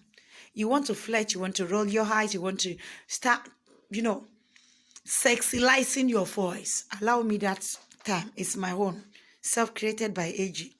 When you sexualize your voice in an attempt to lure somebody into sleep, well, you may not see it as luring him, but you never know the charms a male possesses until you give him the chance to unleash it on you. Listen very well. You never get to discover the charms that a male possesses until you give him a chance to unleash it on you. And that is when you will see that this is a no going back camp. Imagine you flirting with another woman's husband in a place where you cannot escape. And then you start to fornicate, because fornication is what I see as flirting. You don't want to fuck him like you said, but you just want to flirt with him. When you flirt with somebody, I'm sure you have an expectation. Is either you melt him up or you get to see his weaklings. Okay, let's assume you are flirted with him now and he's having a hard-on at work. Let me tell you, agbere, ọkàn ló máa ń jókòó sí. Like I told you one now, pé a rí oko nínú hostel. Oko yẹn ò dẹ̀ kúrò nínú orí ìkejì mi. Ẹ̀mẹ́wàá ló máa tó wá bá mi pé ìyá Àǹjọ́lá. Èmi dẹ̀ ṣẹ̀ṣẹ̀ bí tì mí lẹ́yìn ọmọ òkókó lèmi. A ní àbí ẹ̀rí oko yẹn ni. Tìmọ́ lóko. She could not get it off her head. And this is the same thing, the same reflex reaction that you will get from a man that you are teasing. You are flirting him. You are teasing him. But remember, he is human. He's got blood running in his vein. Likewise you. So at the end of the day, if Bobo flirting, they don't flirting here, if he gets into his head, Jubelo, definitely he will lead somewhere. Kotomo. It will lead, it doesn't have to necessarily be the same day that you're doing it. It develops like feelings, even though we all know it is lost. He cannot go and help himself because you're not being realistic here. When you deliberately flirt with a man, that means you're fully aware that you are flirting. You should expect the result of it someday. Do you get it? When you're luring a man, to sex stylishly and you're saying, but they didn't get down. So you think you will come out and tell us when you get down? People will not come out and tell us that they've slept with the man. Mo ko flirt pẹ̀lú ẹni. Ìgbà tó flirt, kí ni expectation tí wọ́n gbà tí wọ́n flirt? When I like a man, I will roll my eyes. I will do everything I can, to get his attention. But there must be a rounding up expectation of the things that I'm doing to him, which is either we sleep with each other. I have a guy, let me tell you, that every time I look at him, I fall in love with his lips. This is way back now. I fall in love with his lips. I'll be looking at him, and then I'll be showcasing the mind too, because undeniably, I have got one of the sexiest lips in the world. So I was wondering, can't you see my own too? Can't you see how I'm rolling and eating it up and licking it? Are you mad? The boy refused to see. So I decided to be brushing myself over him, small. Are you crazy? Can't you see what a fine girl I am? Let me tell you, for the first time, somebody that I believed he has not been noticing me. The moment I brushed myself past and I went on my own, he was having a hard-on, full hard-on already. Full hard-on. It means they are gentle cows. You will think they are not seeing the things you are doing, but you are checking them up in between their legs. So what if he follows me there now, pin me to the wall and start to fuck me? You now say, it doesn't lead to sex. So, of course, it's called pure temptation. You are tempting a man that is not yours. Whatever you get out of it, Gasekia, now your business. You don't get it. That is your own business. You go dey handle am later. You see, when you lure a man, you're seducing him. It's called seduction. I will call it seduction. You're luring him. You know, gbogbo èbó tí mo ti lò fún un náà ni. Seduction now, you're seducing him. When you flirt with someone, you're seducing him. So do we call it to sleep or to sex or to just be looking? That's why they say when you see temptation, you run 440 from them. I know the kind of people that can tempt me in life. When I see them, I pick race. I know the kind of man that fascinates me a lot. When I see them and I don't want to have anything to do with them, I just walk away. I don't even encourage conversation. I don't, when I see that when I converse with you, I don't feel anything like this one now. You cannot tempt me to anything. Then I can talk. Flirting can lead to you sleeping around. Because let me tell you, for a woman who does not have a husband in the house that has a big dick, and for the first time you are flirting, and you're teaching,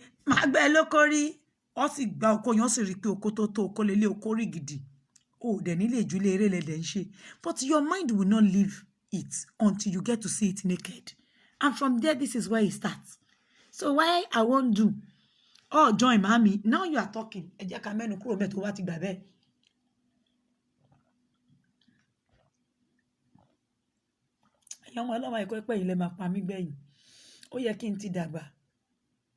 And you see the Genesis says they should fly off. And oh, join you no ni jeje. Let me see. Ore Oluwa. O mo je pe ka ye o. O je sora re ko mo gbe pe. Wish Mr. Body.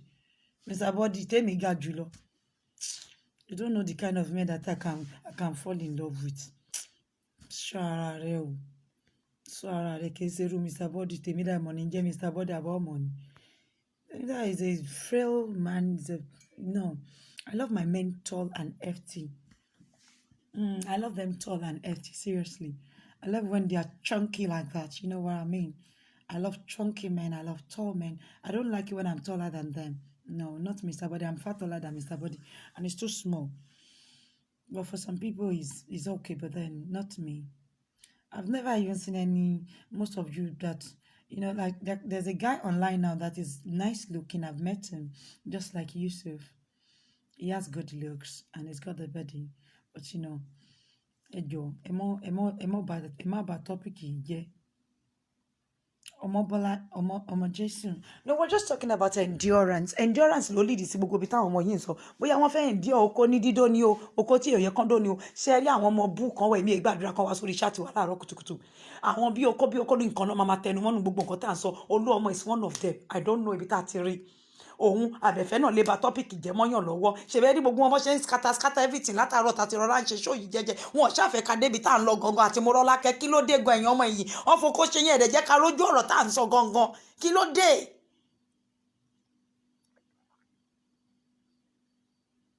Ṣe gbọ́ àwọn ọkùnrin náà sọ fún wọn ní men have brain, one is up and one is in between their leg in the dick. That's what they mean.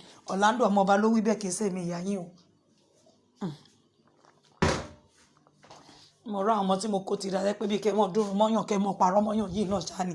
Èmi kan mo wí bẹ́ẹ̀ o. Orlando ọmọọba ara yín ló wí bẹ́ẹ̀ o. Only time to change the topic in Jesus' name before it start to affect our pastor. Gbogbo náà gbogbo kó dání. Ẹ má kó bá wa ló ń jẹ́ bẹ́ẹ̀. Ẹ má kó bá mi ó ṣàárọ̀ kùtùkùtù o. Ìròbò ló wí bẹ́ẹ̀ o. So Shemo, at times when you look at my Baba just lips as well, he has got a very nice lips. Just I don't like to date Irobo men. They are always Iwayo, just like their girls. I would have taken him on board on my list, sharp. This to me ò tí pọ̀ tó bẹ́ ṣe ń bá mi kọ́yàn kò tí kún. Omi tí rí kó pọ̀. Gbọ́ ìgbẹ́ ẹ pè mí lásẹ̀wé mi ìyá yín. Mọ́ bàbá mi ń sẹ́mọ̀ gbọ́. Odo MC. Odo ẹ̀jẹ̀ máa bá ń dárúkọ àwọn kọ́sítọ́mà mi. MC. Àwọn picture wọn orí o. Bàbá Àǹjọ́lá. Bídèmí Ọmọjọ Yíwò. Odo Doctor. Odo picture wọn ni mo tún rí ẹ mọ́ rán mi létí. Odo Ọlọ́run wà. Odo Larry King. Odo Oríọlá Ọládàpọ̀ ìyẹn Daddy Jíwò tó ń bẹ online. Mi máa hate irú nǹkan bẹ́ẹ̀ because as a sharp propo, ó sharp pran, ó sharp prim master, I should have like 100 minimum. Kẹ̀kú sí nǹkan kan tí ń jẹ odò K1 thank you Kẹ́mi odò K1 mo tún odò lọ́ọ̀yà whatever pọ̀ kò tí ì pọ̀ tó náà tẹ́ bá sì wo gbogbo àwọn tán kà yìí wọ́n ìwọ 20 nǹkan tó ń dùn mí tó dẹ̀ dùn ẹlẹ́dàá mi wọ́n ìwọ 20 èèyàn pé rẹ̀ ní ìyá ayé ó ṣá prim master ọmọ orí street báwo ni máa fún mi lẹ́yìn gbogbo wọn yìí tẹ́ ṣìkà yìí náà mi ìrò kan tẹ̀ tí ìwọ mẹ́wàá gan ẹjẹ́ àti ẹ̀wà kàrọ̀ fún ìyún ìkan wà tó wà eminent odò ẹmọ báńkà ó tún dó Mùnírù Ọ̀gànbọ̀ ṣé Mùnírù náà ti wà nínú wọn ó dó Mùnírù odò K1 odò MC bàbá àtọmọ làwọn méjèèjì yẹn dídó ni kò sí ohun tí fi ń ṣe ni mo dó MC ń sì dó bàbá rẹ̀ tí jẹ́ Àyìndé àgbà kò sí ohun tí fi ń ṣe ni ó dó mú ìwà Akíngbadé ẹ ṣé màámi so Mùnírù K1 MC mú ìwà Akíngbadé Ọlọ́run wà bàbá Ànjọlá dókítọ̀ ràn ìfijímọ̀nì sí o méje sì ní gbogbo ìtànká yìí méje péré Larry King ó di mẹ́jọ kí ló tún kù mẹ́jọ gbogbo èyí tí mo ṣìkà yìí náà péré mẹ́jọ náà ní péré ìrìn mi nínú gbogbo èèyàn mi ti ká mú ìwà Akíngbadé àbí sódi mẹ́jọ mẹ́sàn ó ti pé ó tún dó Pàṣọ ó di mẹ́wàá ó tó lọ́ọ̀yà kan náà ṣé lọ́ọ̀yà èmi ètí gbọ́ lọ́ọ̀yà orí lọ́ọ̀yà bá bẹ́ẹ̀ bẹ́ẹ̀ náà ó di 11 so mélòó ni ṣé mo tún dádé Fẹ́mi tó ní ó di 12 orí ọlá ó di 11 ó di 12 pẹ̀lú orí ọlá ó ti ka ìròbò séròbò náà ń bẹ́nu wọn ni ìròbò yìí lè ṣẹ́jú yìí láìkẹ́ o mi lè ṣẹ́jú 2 round lọ o èmi ẹ parọ́ o tẹ bá mú mi mọ́lẹ̀ àti ka MC mọ̀ àti ka mọ̀ náà mo gbé sẹ́gbẹ̀ẹ́ bàbá rẹ̀ pé MC o àti K1 o bàbá àtọmọ ni wọn o orí mi sì sọre mo fọ́ bàbá mo fọ́mọ lẹ́nu kí ló tún kù kẹ ìmájẹ fẹ́ bú èèyàn ní aṣẹ́wó ẹ bá mi wá kọ́sítọ́mà bíi 20 ẹ̀yin obìnrin tẹ jáde tẹ wà lórí street tẹ bá kí pẹ́ẹ̀nì mọ́lẹ̀ gangan tó bá ní pé kẹ máa kà ìmí inú yín ń ka 70 bó o lẹsẹ̀ wá wò mí odidi ìyá ayé tó gbọ́ àwọn tẹ́ kọ́ fún mi náà ìtẹ́ ẹ̀jẹ̀ kan wọ bíi 20 wọ́n bá tiẹ̀ wọ 20 náà kò tí ì péjú wọn bọ̀ máa tẹ̀ pókè mo tiẹ̀ wọ round number kan kí ló dé bí ṣe ṣá prim tó ọlọ́run ó bọ gbogbo ẹni tó ń bá mi kọ́ ọlọ́run ó bá jà wọn jẹ́ láyé wọn ò ní jèrè ní ọjà ayé kan tèmi wáyé èmi á jèrè níbi òbò mi yìí èrè lọ́mọlẹ́jọ́jà ń jẹ bọ̀ nídìí ọjà mo láti jèrè yẹn díẹ̀ ẹ lè ka 12 customer fún mi ní ayé mi ní agbára títóbi ọlọ́run àwọn customer mi they must raise by power 10 by power 20 by power 30 tí wọ́n sì máa gbé owó gidi wá pẹ̀lú rẹ̀ lágbára Jésù dídò yìí náà ni dídò ni o dídò yìí ni wọn ọ̀pọ̀ náà nǹkan tí mò ń sọ nìyẹn náà wọn ọ̀pọ̀ ìwọ̀n ó dùn mí bó jẹ́ èèyàn ò bá tà náà máa karú rádaràdá yẹn mú ọ nǹkan kéékèèké yẹn dádì Oríọlá wà ń bẹ ìfádàmù ẹ gbọ́dá ọ̀nkù in Canada fọ́ọ̀kì sóbù ọ̀nkù Oríọlá ò lè escape ẹ̀mẹ́ ọ̀nkù Gbénga ò sí ń bẹ ṣé Gbẹ̀dú wà ń bẹ bọ̀dá Simon Gbẹ̀dú rọ̀ wà ń bẹ gbogbo ẹ̀ ní tèmi ní odò alá ní odò bá ń kàsípìlà mọ̀ dídò ni o dídò yìí nìkan ó ká yọ ayọ̀là wà wọn ká yóò mẹ́mi o wọ́n ṣe mọ̀ ká kébi mọ́ àbí yóò fẹ́ sófò àbí fẹ́ kú sórí bẹ́ẹ̀dì ni dádì Oríọlá nìkan ni ó gbẹ̀yìn nínú gbogbo wọn yìí gbogbo ẹ̀ náà ẹ fẹ́ ka nǹkan fún yàn gbogbo àwọn aláṣẹ́wó kan tèmi tí wọ́n á ká ọkùnrin bíi 100 ní kí ló dé mélòó lẹ́tì bá ń rí ká dídò yìí náà ní nǹkan anyway ẹsẹ ọmọ mi sọ pé the funniest part is that they were all influential men not some riffraff yes kẹ influential ni gbogbo wọn pátápátá ṣé bí Ọlọ́run mọ̀tẹ̀ jẹ́ kíyàn ṣòfò láyé náà Ọlọ́run jẹ́ kárin síbíre ni àìdá wọn kàwé bí yóò bá rí MC sí bẹ́ẹ̀ bá lọ rí àwọn ìyàwó ilé rẹ̀ níta ní pàtí ẹ mọ̀ pé arákùnrin èèyàn gidi ni o a níbi táwọn oníwèé ò lè wọ̀ tí babaláku bàbá wọn ò lè wọ̀ pẹ̀lú masters bọ́tẹ̀ òun làwọn ilé wọn ń wọ̀ with ease wọ́n kanlẹ̀kùn kó a sì ṣe fún wọn ṣé bí yàn bá lọ dórú àwọn èèyàn náà wò tata jèrè kí n lọ dó irú Oríọlá tó yẹ pé bàbá olówó ni nílùú Canada sáyè mi ò wá ti dà báyìí Oríọlá àṣẹ ń jèrè lọ́dẹ̀ rẹ̀ èrè lọ́lọ́ọ̀jà ń jẹ Àbíkẹ́ o èrè lọ́lọ́ọ̀jà ń jẹ mo jèrè o ẹni tó fowó ra yìí kò bá ti kàn dé no ọkọ̀ àjà ní òrí o àwọn kò wọ ọyàn ń jọ̀hún ni ò ẹ rí pé bọ̀dá Àjàní ó sọ̀rọ̀ sí títí dọ̀la látijọ́ tí n ti sọ ẹ rí pé wọ́n ra dọ́jú orí wọn ni àní wọ́n wọ ọmú mẹ́fà àtẹ̀gò ìyẹn bọ̀dá Àjàní rọ̀bọ̀tù yín ni o ẹ jẹ́ mọ̀ọ́mọ̀ forúkọ rẹ̀ sí kó mọ̀ tó fẹ́ gba escape láàárọ̀ yìí. I know he's been hanging somewhere in the corner since the morning. I saw him, but then he knew what he did and we both know, so I don't have to but then Uncle Ajani, he look at your mama breast like this, covered though, but then he saw the fairy and all the surrounding circle of the nipple. Ẹsà jẹ́ ń fàjà nílẹ̀ ẹ rí pé kò dá yín lò látijọ́ tẹ́ ẹ ti sọ pé ìyá yìí ò sáfẹ́ kó bá mi lórí ìkànnì yìí kò sáfẹ́ káwọn ọmọ mi mọ̀ fojú burúkú wò mí. Anyway gẹ́gẹ́ bá ṣe ń sọ pé ìfaradà ni mo fi bẹ̀rẹ̀ tọ́pìkì yìí jẹ́jẹ́ tó kò sí nǹkan tó wú gbogbo yín lórí àtòríṣe ti fi ṣẹlẹ̀ gbogbo wọn ti rọ́ wá síbi kí ló dé àwọn ọmọ ọ̀rọ̀lẹ́ ayé Olúwa jọ̀wọ́ yà mí yà wọn àwọn tó máa létí tó máa gbọ́ preaching ọ̀rọ̀ tọ́lọ́run rán mi sí yín àwọn ni mò ń fẹ́ lórí tọ́pìkì mi láàárọ̀ yìí ẹ má fi mí bẹ̀rẹ̀ boring day yín ẹ mọ́ lọ gbogbo yín àwọn tó ń létí àwọn ọmọ Amẹ́ríkà ẹ jí ẹ má sùn ẹ̀yin ẹ má bọ̀ àwọn ọmọ UK àti Nàìjíríà yóò wàhálà wọn ti pọ̀jù fún ayé mi kí ló dé nǹkan yọkan la máa sọ wọ́n mọ̀ tú ìsì ẹ̀ mọ́ mi lọ́wọ́ ni wọ́n mọ̀ tú ìsì ẹ̀ ni kí ló dé. Allow me to have a peaceful show please. Anyway ẹ̀yin obìnrin ẹ̀yin ni mò ń sọ̀rọ̀ fún àti ẹ̀yin màmá wa tẹ́ bá rí ibi tẹ́ ti lè tún bẹ́ẹ̀ ṣe láàárọ̀ ẹ̀ tó mo sọ pé kẹ́ mọ́ ní faradà ẹ̀rọ tún bẹ́ẹ̀ ṣe Ọlọ́run á fún yín ní orí ọ̀fẹ́ láti lè tún bẹ́ẹ̀ ṣe torí ọjọ́ alẹ́ nígbà mi you know at times when we grow older we both need ourselves. Ẹlẹ́mi àti mi ti bí àwọn ọmọ mi ṣá àwọn ọmọ ẹ̀rẹ̀jẹ̀ wọn mọ̀ gbélé ẹni tí ò bá gbàdúrà kí ọmọ ẹ̀ sórí ire ni mo sọ pé ẹ táwọn ọmọ mi bá dàgbà máa lọ gbé lọ́dọ̀ wọn kí ló tó fẹ́ gbé lọ́dọ̀ wọn o ti live ayé ẹ don't live your life in them allow them to live theirs allow them their mistakes in life allow them to make their success just allow them. I was telling my friend this morning I said gbogbo ẹ̀ náà lórí endurance ni. When I was telling my children to go and take a bus, and then, much about that, no complaint. And he was asking me, I said, well, you have to train your child in a way that let them know that everything you have worked for is not theirs. They are only opportuned to be your children. It doesn't mean they are the rightful owner of those things. It is just a privilege that we are giving them. Why?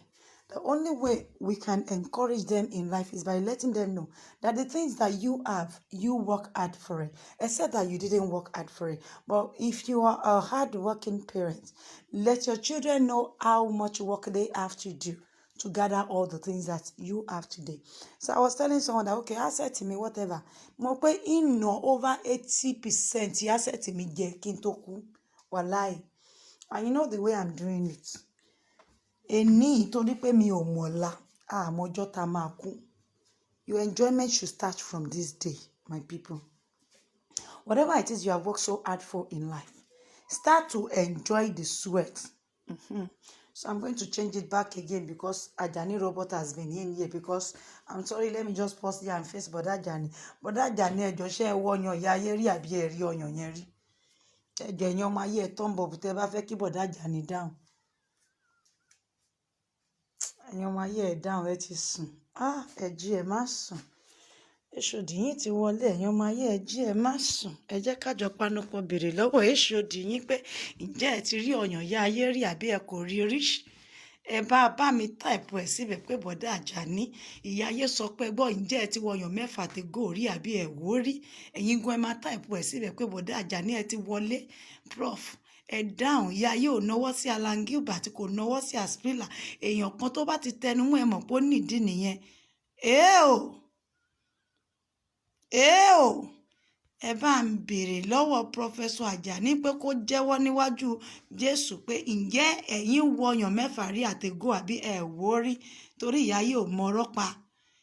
Èmi ń sọ fún àwọn ọmọ yín wípé nǹkan ti ṣẹlẹ̀ rí o pé èmi dẹ̀ rí pé Bọ̀dá Àjàní pè sórí fídíò dẹ̀ wọyàn mẹ́fà àtẹ̀gò mo dẹ̀ ní witness Ọmọdúnní Rọ̀bọ̀tù ni.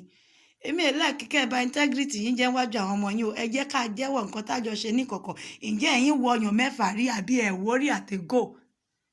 Bọ̀dá Àjàní ti jẹ́wọ́ for the first time. Only I glanced. Ẹ̀yin ọmọ ayé mo gẹ́ẹ̀tì èso dì yín sẹ́ẹ̀rí pé ìparọ́. Ilé parọ́ dáyìn sẹ́ǹjì tọ́pìkì padà ń sìn torí pé Bọ̀dá Àjàní ti jẹ́wọ́ toríjọ́ tí mo kọ́kọ́ sọ àwọn ọmọ yìí rò pé mo mí parọ́ mọ́ yín ni sà. Mo wá wí pé irọ́ o mo níjọ́ yẹn ń ṣẹlẹ̀ jáàmù lọ́ọ̀kì lórí iṣẹ́ wa mi ní àṣìtẹ́lẹ̀ yìí sí afẹ́fẹ́ àmọ́ lẹ́yìn ìsìn mo ní Bọ̀dá Àjàní pè sórí kámẹ́rà wọ́n sì wo ọmú èèyàn mẹ́ta ọmú méjì per person Bọ̀dá Àjàní orí wọn sì sọ̀rọ̀ níjọ́ tí à ń wí yìí. Èmi kò fẹ́ kẹ́ ẹ sọ fún wọn nítorí àmórí ẹni tó tún máa sọ̀rọ̀ bíi tiyín náà sí tí yóò tún wọyàn bíi 6 lápapọ̀. Èbí wọn bìlíìfù ni ṣé ẹ rí báyìí etí yín lẹ fi gbọ́ àbẹ́ ẹ̀ gbọ́ èyí tó bá lójú nínú yín ẹjẹ́ lọ yá kíní tí wọ́n máa ń pè ní táwọn lábẹ́ omi fi mú ẹja kẹ́ẹ̀yà fi ka nǹkan tí Bọ̀dá Àjàní kọ pé àwọn glance oògùn tí Bọ̀dá Àjàní ló ń jọ yẹn Ọlọ́run á jẹ́ kó ṣiṣẹ́ fẹ́yìn náà o èmi ẹ̀ parọ́ àbá ti débi ká jẹ́wọ́ ẹ jẹ́ kí gbogbo wa kúkú jọ jẹ́wọ́ ohun tá a jọ ṣe Bọ̀dá Àjàní glance through 6 breasts 6 breasts ń jọ òun ni 6 breasts mo rántí ọdún náà lọ́hùn ní ìjẹ́lásí àkọ́yẹ ọmọdún ní Bọ̀dá Àjàní náà ò ní fẹ́ parọ́ tó lómọ̀ pọ́ ọmọdún ní ó takò òun ní pòrò pé you say HOD you lie you cannot lie anyway ẹ fi HOD wá sílẹ̀ torí pé bí a ṣe máa ń jayé wa lọ nìyẹn bá a ṣe ń jayé wa kò káyé it's our life you know I get to know life ó lè dọ̀lá sí èèyàn sáà ní pásítọ̀ òròbó tí ó fọwọ́ mú ilẹ̀kẹ̀ mi ó sì fẹ́ fà wá sílẹ̀ pẹ̀lú pátá ó dẹ̀ tún sọ fún mi pé tí n bá sọ̀rọ̀ pẹ́kẹ́ ó ní òun á já pátá mi ṣebí mo bọ́ta sọ yẹn náà nínú ilé mi ló ti harass mi ó ní màá já pátá ẹ̀jẹ̀ tó bá sọ̀rọ̀ tó bá ṣe ṣóòṣì kan ta ní kó má ṣe bẹ́ẹ̀ òun àti Jimoh ni wọ́n sọ pé àwọn àjọ já pátá mi ṣé yẹn náà mi ìbọ́ta jẹ́wọ́ àní wọ́n òfófó ayérayé nìyáyé ẹfun lọ́dún kan ọjọ́ tó bá máa gùn bá yóò sọ ní wẹ́rẹ́ wẹ́rẹ́ ni sísọ ni bẹ́ẹ̀ bá fẹ́ kí n tún yín fún ẹ má ṣe pẹ̀lú mi rárá o I trust you Àjàní Robert ló bá kánlẹ̀ pé sí no temptation kéé pè mí mọ́ sórí fídíò látijọ́ yẹn I think that was about the only time anyway yes Àjàní wọn ó dára púpọ̀ lọ́kùnrin o ẹ̀rọ òbínú ẹ̀yin ọmọ ọlọ́mọ ẹ má lọ bẹ̀rẹ̀ sí ní fi fídíò bá ń bá tiẹ̀ jẹ́ láti wákàtí yìí lọ torí ẹ̀yin ọmọ ayé àgbèrè yín ó kọjá is out of this world seriously mi mọ bí mo ti rí yín mọ bí ṣe fẹ́ ṣe mo ti fẹ́ sọ bẹ́ẹ̀ gúúsì mi nìyẹn ọkọ̀ Àjàní ò parọ́ kí ló dé tẹ̀ mí rí sọmọ ọlọ́mọ àní Jésù ti gbàkóso náà ayé ẹ̀hún ló sọ ní that was before not now anymore.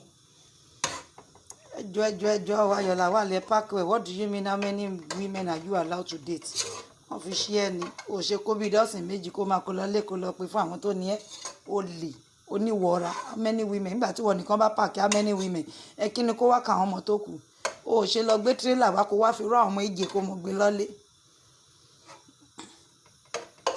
olú ọmọ kọ́ ni nọ́mbà 1 alágbèrè o àwọn tó ya alágbèrè jù ni mò ń sọ fún èèyàn kan ló wọlé jẹ́wọ́ pé òun ti wọyàn ya yín lọ́fẹ̀ẹ́ lófo láìsan owó tẹ́ ẹ̀ gbowó lọ́wọ́ ẹ̀ tẹ́ ẹ̀ ṣáàjì ó wọyàn ya yín lọ́fẹ̀ẹ́ lófo sọ̀rọ̀ wá lólú ọmọ àwọn tó ń yọjú bọ́ tara rẹ mọ́ yèdí tí ròbó ń tẹ̀lé èdè bó ṣe jẹ́ pásítọ̀ ẹ mọ́ bínú dáàdi wa ìròbó ọlọ́mọ oníbà ìpè yín jẹ́ o mo kàn ń sọ nǹkan tó jù mí rírí ni o ẹ mọ́ bínú àwọn ìdí ńláńlá ìdí ràbàtà ní àpọ̀sùngbẹ̀rẹ̀ nǹkan bẹ̀ o wọ́n jẹ́ nǹkan rẹ̀ sókè ẹ ṣe kí n rárá gbé lónìí mẹ́lòmẹ́lò nǹkan bẹ̀ láyé o àti pásítọ̀ àti ọmọ ọjọ́ o ẹ jẹ́ ká fi ẹnu ká dákẹ́ ní àkàrà yẹ̀ sí kí ẹ lè mọ́ ṣe mọ́ wí ká ṣàrọ̀ra dákẹ́ jẹ́ nǹkan bẹ̀ o nǹkan bẹ̀ nínú AJT àwọn tó sọ̀rọ̀ yẹn gan-an gbóná jù àwọn bíi aláàní bí gbogbo wọn yẹn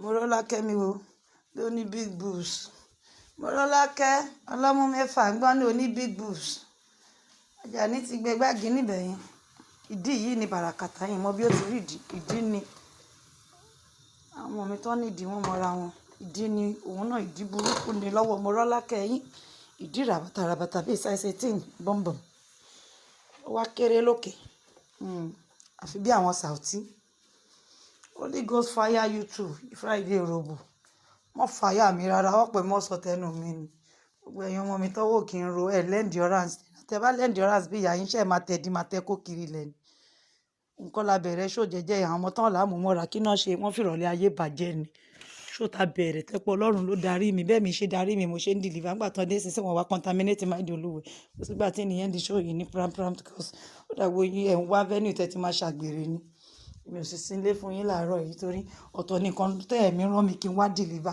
ọ̀tọ̀ nìkan tẹ́ sọ́dà ṣe lóluwa ló lè ṣe kó ti rọra bọ́ta kúrò ní ṣáàtì jẹ́jẹ́ torí kò sínú àwọn ọmọ èṣù.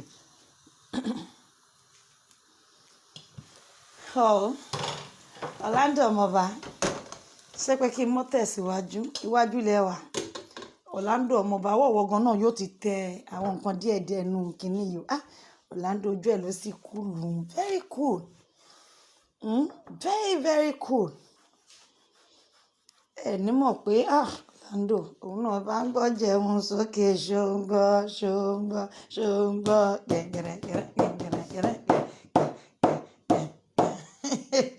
àǹtí Títò ẹ̀yin náà fẹ́ máa jà ní rọ́bọ̀tì Àjàní gbọ́ wọ́n ń bí àwọn ní sọ́ọ̀sìngù ẹ̀jẹ̀ mọ́ pòlú ti bàbá àjọ mi ò àǹtí mi ẹ̀jọ̀ kìí ṣe haúsá o mo mọ orúkọ tẹ́yìn mọ́ láìkì ẹ mọ́ pòlú ti bàbá àjọ mi ẹ̀yin ọmọ ayé ẹ má torí mo ló ti wá wọyàn ya yín kẹfẹ́ gbẹ̀sán yìí náà fẹ́ wo kó ẹ̀ tẹ́ pé bó ti wọyàn ya yín sẹ́yìn náà lè fi fear mind wo kó ẹ̀ àwọn yìí trust yín sódà kẹ́ lọ yẹ okó èso jì mí sórí kìíní mo jẹ́rìí ọmọ mi ó ṣá prim jù bẹ́ẹ̀ lọ bó bá sẹ̀mí nìkan mo pè é sí ìtajà níwájú ká tẹ̀síwájú ní iṣẹ́ Olúwa tá a bẹ̀rẹ̀ ǹjẹ́ mo lè wo ìsàlẹ̀ tiwọn náà bí wọn náà ṣe wo kèmí ń jọ sí ó lè sọ pé òkè ìyá ayé toró jẹ́wọ́ ni wọn kó wọn náà ò ṣàwọn pẹ̀lú tiẹ̀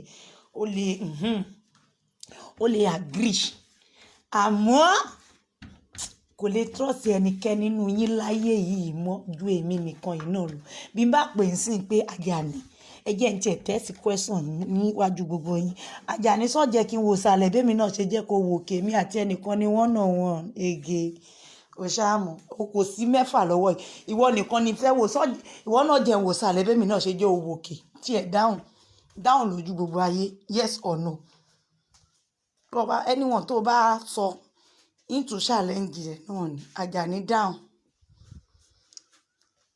Àjàní dáwọn rẹ̀ ló ń ṣe ìwọ náà wàá jẹ́ ń wò sàlẹ̀ bẹ́mi náà ṣe jẹ́ kó wò òkè fair play ńjọ́sí. ṣe ọkọ mi see that's why I love you.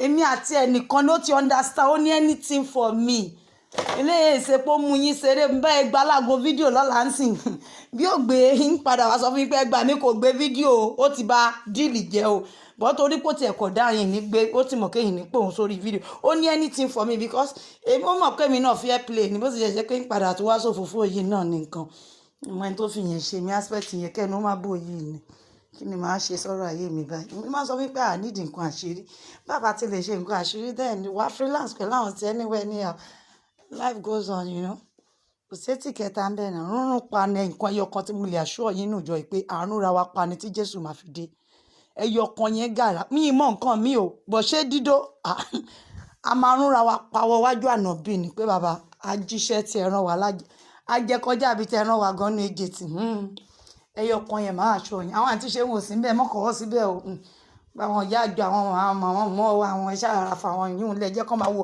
ìṣerere àwọn ọmọ wọn.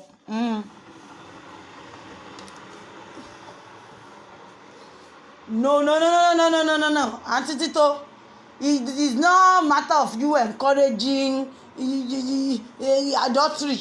It's matter of exploring. We are exploring ourselves. Married or not married, it's called exploring.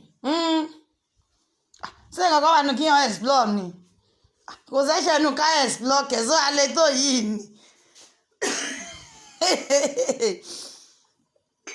Kò lè tó yín o bí n bá dé kò ní sìn ó yìí mọ wáyé gbogbo àwọn ọmọ mi bíi kinní náà ìpàjà nínú pàjà níbo ló wà o sáré mọ́ bọ̀ ní Èkó o láti Ìbàdàn ní ń gbé àwọn Ìbàdàn bíi sínpè àjànàdà mọ́ bọ̀ o yá sáré fọ́ra wa lẹ́nu pòpòpò o kò ní jẹ́ rí òun yìí náà ni Àjàní ti dáwọ́ ní àti tító èsì sexy mọ̀mọ́ sẹ́ni gbogbo àwọn ọmọ yẹn mọ̀ pé ìwọ̀n nù yín fẹ́ bá lọ sílé léré pẹ̀lú àwọn ọmọ mi fẹ́ bá lọ kó sí kótó wọn nílé jáde ẹ mọ̀ ní ìsọ fún yín o Àjàní is one charming Judah tó bá mú yín èmi ò mọ ibi tẹ́ gbà bọ́ta ń bẹ̀ o ẹ mọ̀ pé ìwí fún yín o nǹkan ẹyọ kan tí ń lé àṣọ yín nìyẹn pé tó bá yẹ tẹ́sì yín lẹ̀ nǹkan ẹ̀ ní fẹ́ lọ o.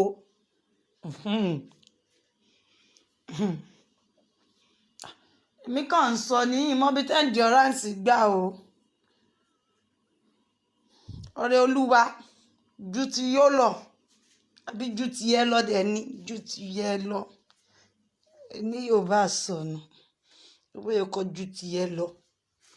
Anyway, let me tell you, for those of you that you heard me earlier on preaching endurance pé tẹ́ ẹ bá lọ fọwọ́ ara yín wá temptation sọ pé a sì ti sọ̀rọ̀ yín náà ń bẹ̀ pé èèyàn fúlẹ́ẹ̀tì ọkọ rẹ̀ ṣìtì ẹ ìyàwó rẹ̀ ṣìtì it does not mean that the relationship must come to an end.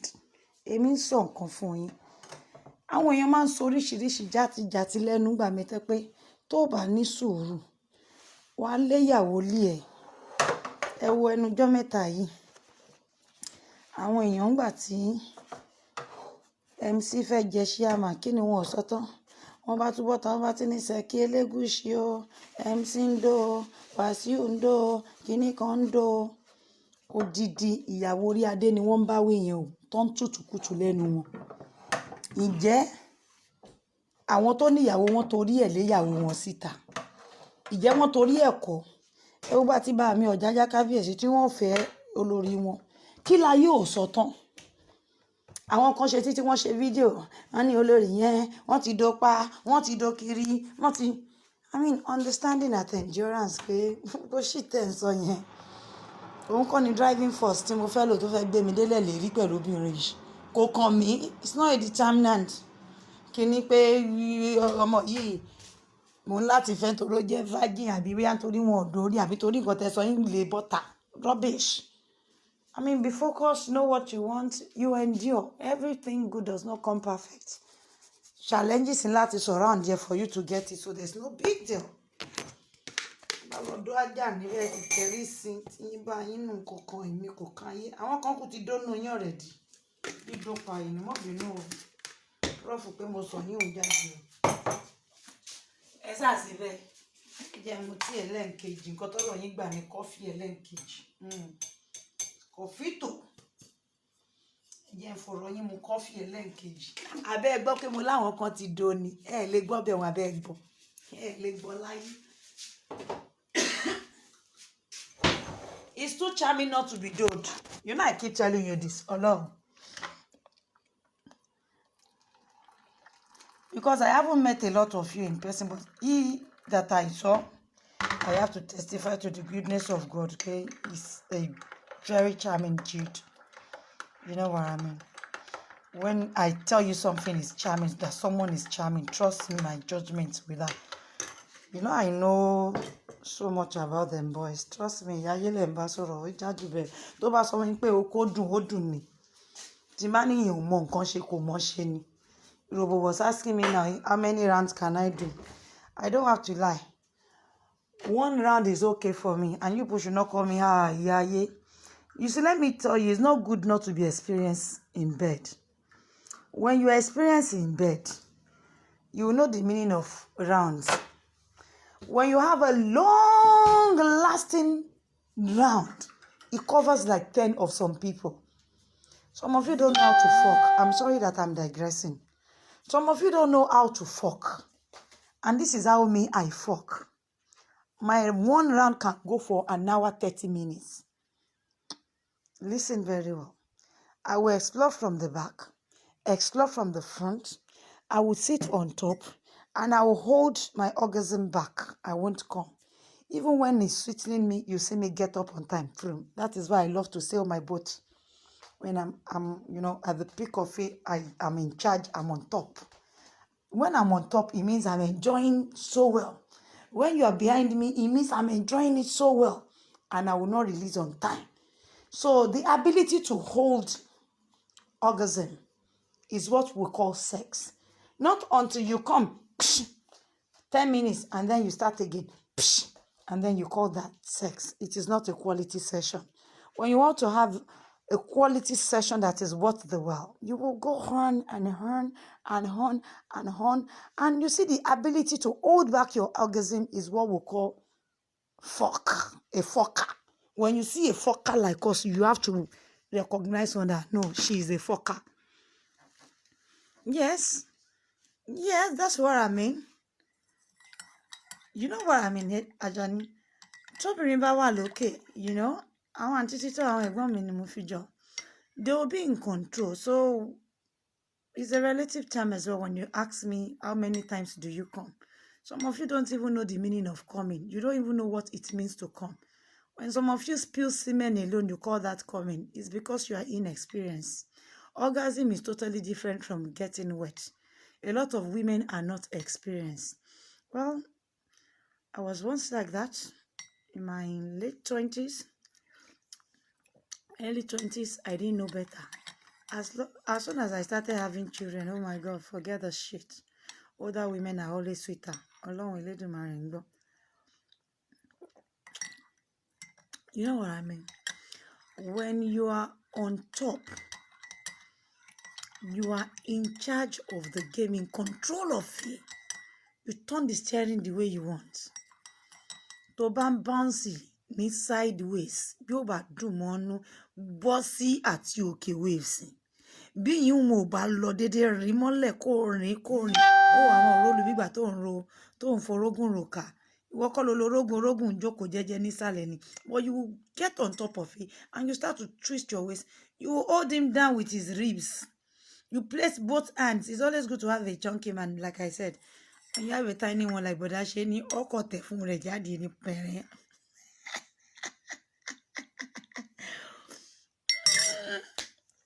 Olórí ẹbí wa kan mú ipá àwọn. Bọ́n bá lọ pẹlẹbẹ jù, yìí ní fẹ́ kí fún èèyàn lọ jáde sí i lọ́wọ́ o. So you start to roll your waist. And for those of you that are big, well, if you don't want to roll your waist, you can just sit on top of it. Make sure the head is somewhere around your G-spot. Then you pull up suddenly. You make a choker sound, and then you resit on it. And then you start to make movements on it. Make your sexy moves. So when you don't know what is called coming, you have to experience it for you to know why it is. Don't just say I'm coming 4 or 5 times. Maybe those are the ones Yoruba is following, and they'll say they are coming 6 times. It's always good when you have a lady that can fuck you for 30 minutes non-stop before she comes. That is what we call a quality session. Yo mo àbẹ̀ ẹ̀fẹ́ ọlọ́mọ sí ọlọ́mọ bú ewu tó ní ṣọ̀kọ̀ ìwọ igbó sáǹdì wọn bá ń dú ọ bó bá dójú ẹ̀ ni ìwọ̀n tó bá ti lọ pọnmi wá fáwọn tí wọ́n ń dú ọ bó bá pọnmi dé ṣọmọ pé yóò mọ ọdún ṣọ̀kọ̀ ó ti pọnmi dé nìyẹn tó bá ń gbọ́ táwọn ọmọ mi bá ní yé ó ti lọ pọnmi wá ó ti pọnmi dé àbíkẹ́ ó ti pọnmi dé omi yìí ti pọ̀ àbíkẹ́ kí ló dé ṣó fẹ́ pa mí ni ó mọ̀ pé bàbá kọ́kọ́ bẹ̀rẹ̀. You see me, I have one bad habit. This Facebook is a very bad thing. When I'm engaged in it, then I don't know when there's a dick inside me. Then suddenly, when it touches the right area, I will just suddenly forget Facebook. Then I will go to the river to fetch some water. And then the water will make you start hearing that chock sound. That is when ó ti gbó mi dé nìyẹn, ó ti lọ gbọ́n mi dé fún ẹ, ó fẹ́ wẹ̀. Yéè, ìròbó fẹ́ wẹ̀. Ajani fẹ́ wẹ̀. Ẹ wá mọ̀ gbọ́ chọ́kọ̀. Ìtì ń dùn nù. Wá ń gbọ́ ṣo dẹ̀ tí rí pó ń dùn gan. That is the sound that comes with the dídùn. You just be hearing chọ́kọ̀.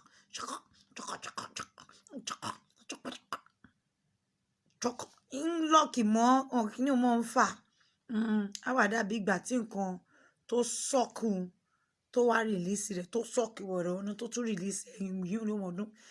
Tí ẹ bá dọ́ra yín títí tẹ́ bá ti gbọ́ ṣọ̀kọ̀ the sound kò tí dùn nù. Kò ì dùn. ẹ ṣe jàre àǹtí mi kò tí ṣe tẹ bá ti ń gbọ́ sound yẹn ayé ti bàjẹ́ nìyẹn ayé ti bàjẹ́ nìyẹn eruption dé tẹ bá ń gbọ́ yóò dàbí ìgbà earthquake ẹ mọ̀ gbọ́ chọkọ chọkọ chọkọ.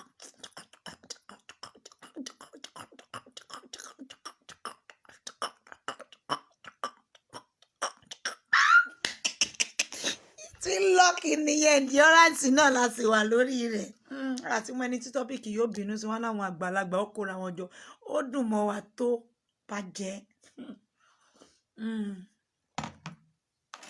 yóò mọ ọdún ṣe rí ṣọ̀kọ̀ṣọ̀kan yẹn lásán tọ́nà ọ̀nà ní fèmí yóò mọ dùn mọ́ mi burúkú burúkú burúkú wọn máa wí tẹ̀ máa ní yé mo ti pọ́n mi wá wọn ni mo ti pọ́n mi dé wọ lómi yẹn fìwẹ̀ bó ṣe wẹ̀ mẹ́ ọmọ fìwẹ̀ mẹ́ mo ti pọ́n mi dé fún ẹ máa ní bébí o gbọ́ ni o gbọ́ bó ṣe dùn ni mo ti pọ́n mi dé sọ́ńdòdò ló ń gbọ́ yẹn mo ń gbọ́ mi yẹn fún ẹ mo fẹ́ kó fi wẹ̀ ni iye mo fẹ́ yóò wá máa dùn ìwà máa fi ohun burúkú sí ní abẹ́lẹ̀ o yẹ má pa àwọn bàbá mi tó bí mi wá ń bíbà yìí wọn gbọ́dọ̀ mọ̀ pé ọmọ dáadáa ní káwí ká má sọ pé ọmọ bú láwọn bí o wọn pé ìwọ ọmọ yìí sáṣọ́ọ̀bù ayé jẹ́ kó tó dẹ̀yìn lẹ́yìn ayé ni tó bá ṣe kinní kan yàn láti sọ ni sórí dídùn ṣọkọṣọkọ yẹn gangan ni ó ṣàgbọ́n mi mo tán bá fọwọ́ ròyìn dìrí tán bá yọnu ẹ̀ tí gbọ́ bí sound rẹ̀ ṣe mọ́ ń dún ká mọ́ wọn sọ pé tán bá tó kó bolúwẹ̀ ń dì ẹ máa gbọ́ ní ṣọkọ ṣọkọ ṣọkọ ṣọkọ ṣọkọ ṣọkọ a máa lọ́ọ̀kì gidi ni nígbà tí nǹkan sọ́ńṣọ́nù nǹkan wọlé tó sì ń rí ìdísì rẹ̀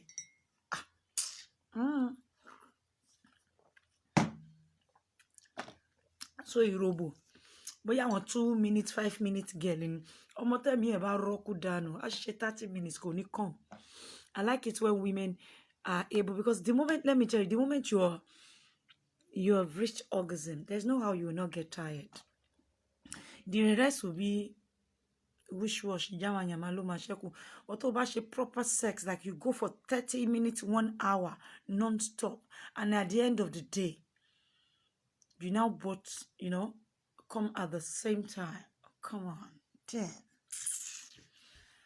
Kò sí ní ibi tẹ́ bá kọ́kọ́ jọ sùn sí okòhun yóò drop gbága òbó ń wà rárá mọ́ release wọn kó ti dà látinú release yẹn á máa jáde bọ̀ wá sọ́wọ́ ta ìgbà tó bá fi mírọ̀ wòdì rẹ̀ yóò lu crystal water ni ó láti wà crystal clear because yóò funfun jáde wá síta wá máa push out bò díẹ̀díẹ̀ tí wọ́n bá fọ́kàn díẹ̀ padà tó bá fà sókè báyìí wá máa gbọ́ ìjàpá ìfà ni wọn yóò mọ̀ fà pàlà àwa bounce padà sínú ìgbà ló tún mọ̀ pé yes eléyìí ni wọ́n ń pè ní quality sex kì í sọ ọmọ tó ń rùn tó wà lókè I went on 6 rounds with him. What nonsense 6 rounds? It's not a quality one, man. Tó o bá ṣe quality one wà láì ọ̀dọ́ra rẹ̀ láàrin 1 hour ò ní come jẹun kó abẹ́ méjì lọ wà lẹ́wọ̀ alright. So I'm not someone that in lè do 2 3 4 5 ẹgbẹ́ kẹ́nikẹ́ni mọ̀ tí pè mí rẹ̀. No, Ajani, the pussy that wets bed, that one when you're squirting, that squirting thing is totally different, But whichever way, there are some of you that, tẹ́ pé bẹ́ẹ̀ bá máa da spam ìmú inú yín, ẹ mọ̀ rò pé kí ló dé. Wọ́n fi spam ọ̀run ẹ̀ sáyé pé kó lọ pin fún wọn ni láti bí ẹnu kan mọ́ ọ̀rọ̀ sí kọ́ọ̀pù. Bọ́kùnrin mi ò bá dà báyìí kò lè ju orí ṣíbí lọ. Ṣé ń pín ní ó ti kàn múnú. Ìmí inú yín náà ẹ sì dà. Gbogbo lẹ́lẹ̀ máa kún bí ìgbà tẹ́ fẹ́ bá yé jẹ́ ni. Kí ni nǹkan tó ṣẹlẹ̀ gangan? Ìyẹn ń kọ́. Ẹ máa dà ẹ máa bá gbogbo lé jẹ́ ni. Tanu lè sọ mí pè mí ẹ̀lẹ́. Kí ló ṣẹlẹ̀? Mímọ̀ ṣẹ́wà. Mo mọ̀ kí ló ń ṣẹlẹ̀ já mi sí.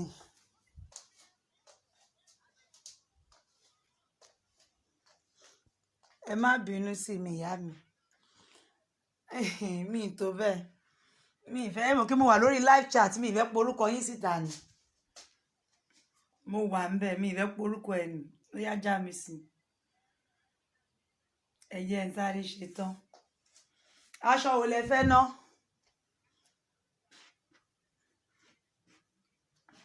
Ó wà lọ́wọ́ Jímọ̀ ní Júmi pé wọ́n.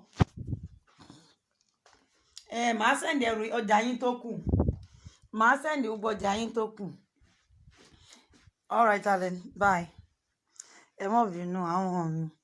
Wọ́n ti kọlù, wọ́n ti dá kinní o. Ẹ ṣe gbọ́ sọ ní thank you caller, we need a distraction. Anyway, ẹ lè get distraction kankan lẹ́nìí. Àjọmọ́ fight ẹ̀ tó finish ni. À ń láti jọ fight rẹ̀ tó finish ni. Ṣé bẹ́ẹ̀ ilẹ̀ dálẹ̀ ilẹ̀ bá gbó ṣáàtì jẹ́ mọ́ mi lọ́wọ́ abẹ́fẹ́ ṣe bíwọ̀ náà kọ́ ni. Àjàní ló ń sọ fún yín yẹn very experienced HOD. Ó ní òyìnbó pussy, ó ní àmọ́ wà wọ́tírì. Òbó dúdú yìí náà ní nǹkan. Ó dùn jù. Òbó dúdú dùn jù. Àjàní náà ló sọ bẹ́ẹ̀, ohun tó sọ ni mò ń gbà yín confirm mu. Ẹlẹ́pẹ́ iye ayé kan kìíní kan sí rí. Ẹ̀yin ò fẹ́ sọ̀rọ̀ síbi tọ́rọ̀ wá sẹ́mi mo wí bẹ́ẹ̀. Èèyàn sálẹ̀ ṣòdì yín tó sọ pé òbò funfun kò dùn, òbò dúdú òun ló dùn o. Sẹ́mi ń dóbò ni. Àwọn tó ń do náà ni wọ́n ń sọ. But kò sí nǹkan tó dàbí kí pussy wet. I have Ahmed Adeleke. Me, come. I can't count how many come I have come in my life. Is it countable? Ṣéjọ́ tó bá wùn ya yín. Ayé ẹjọ́ mo ti ṣe sópìrì tẹ́ pé sópì àtúmọ̀ ọdún. Ẹ tí rí kẹwàá club rí kẹ́kọ̀ọ́ roro kúrò báyìí. Bóyá kò rántí ọkọ ẹ, bóyá kò rántí àwọn bad images kan, ọkọ̀ sáré wọnú bá fún ọkọ̀ lo finger ni.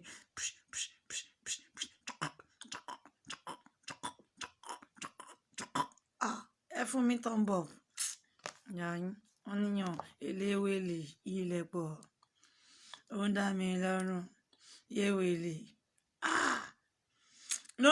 I cannot encourage men on plate licking until some women learn that hygiene is the first indication that will attract them to them. Some of them are not hygienic enough for men to be licking. So, until the woman learn to clean her pussy morning, afternoon, night, you clean it. When you want to hire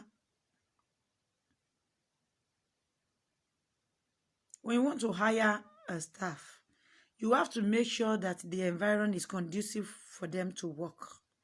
If it's not conducive for them, why are you hiring them? Let me ask you that one. For late, you don't feel cautious, but no bad accident in bank, because insurance cover one. Gbàgbé òṣì. Ìyẹn wọn mi tẹ́ pé mo bò fò ẹ lè fò bò kó bò mọ́ kí gbogbo ẹ̀ dùn. Ó yẹ sọ fún mi. Ẹ lè fò bò kó bò. Gbàgbé òṣì mi gbọ́dọ̀ ṣe bẹ́ẹ̀ pé òrò jábọ́ lára mi kí n ṣí òbò láti òkè tí má fẹ́ ṣe fún ròbò ìjọ kan tó bá fẹ́ wọlé máa kọ́ lọ jókòó síbi staircase nǹkan ti dẹlẹ̀kùn pé mo ti ṣílẹ̀kùn ni ń sì ka aṣọ bá yóò sì mọ wo inú red tomato òun láti bó bá ṣe wọlé mo jẹ́rìí ajá dànù ní wọn àti Jímọ̀ ni wọn ní délé mi mọ́.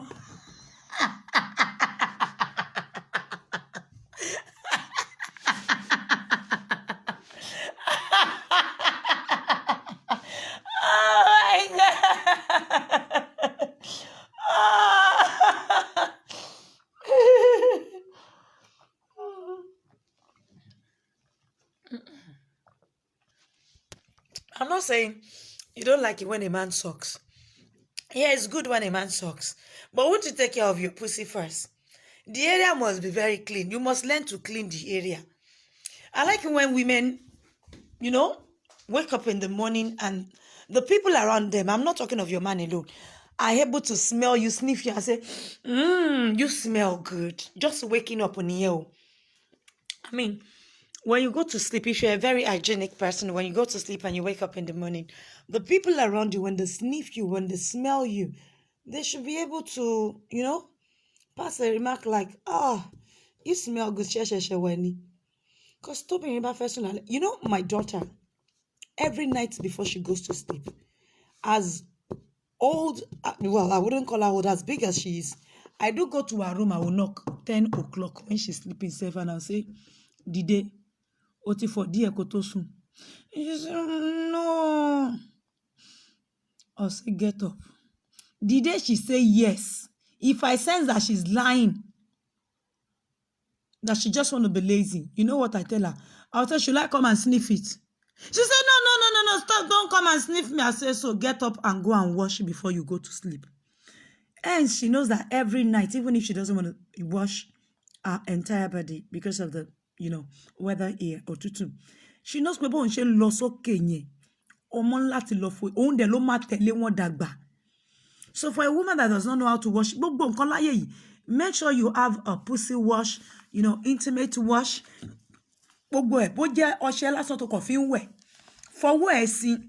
Like me, I'm used to wearing panty liner all the days of my life. I wear panty liner. I've been used to it since I was a teenager. And I still do. Every night, I do take it off. Kí n tó sùn, I remove my panties. Ìjọba ń bá ti lè ṣanra. Ẹ mọ̀ pé rèmi sì mama láwo of the century. Mo lè lọ́ṣẹ bí ẹgbẹgbẹ̀rún tí máa wẹ̀ láàrin ọ̀sẹ̀ kan. Ó lè dè ní kí n fẹ́ wọ back to sender. Mo lọ fẹ́ wẹ̀ rébi dànù. Mo lè fẹ́ wẹ̀ má dàrí kan. Mo lè fẹ́ wẹ̀ yọ̀nú. Mo lè fẹ́ wẹ̀ bọ́mọdé bá dárí sapákápá dànù. Kò yé yín. So kò sí ní all my own ìwẹ̀, you must come at night. Ẹgbà bẹ́ẹ̀ mama láwo of the century confirm lèmi sọ fún yín. Hence there's no how tẹ́ máa rí mi pé láàrin ọ̀sẹ̀ yìí ní wẹ̀wẹ̀ alẹ́ ní ẹ̀mẹrin ẹ̀márùn gàrájù bí ọjọ́ kú. So I'm not saying it's because of that, but I'm used to having my shower. So ẹ̀yin mi sì rèé, ordinary bẹ́ẹ̀ tí ẹ̀wẹ̀ gbogbo babaláwo tèmi ń wẹ̀ yìí. Kẹ́ ẹ kọ́wọ́ balùwẹ̀ kẹ́ tẹ ọṣẹ sọ́wọ́ yín kẹ́ sì fi fojú òbò yín kẹ́ tó lọ sùn. Ó ṣòro fún yín. Why?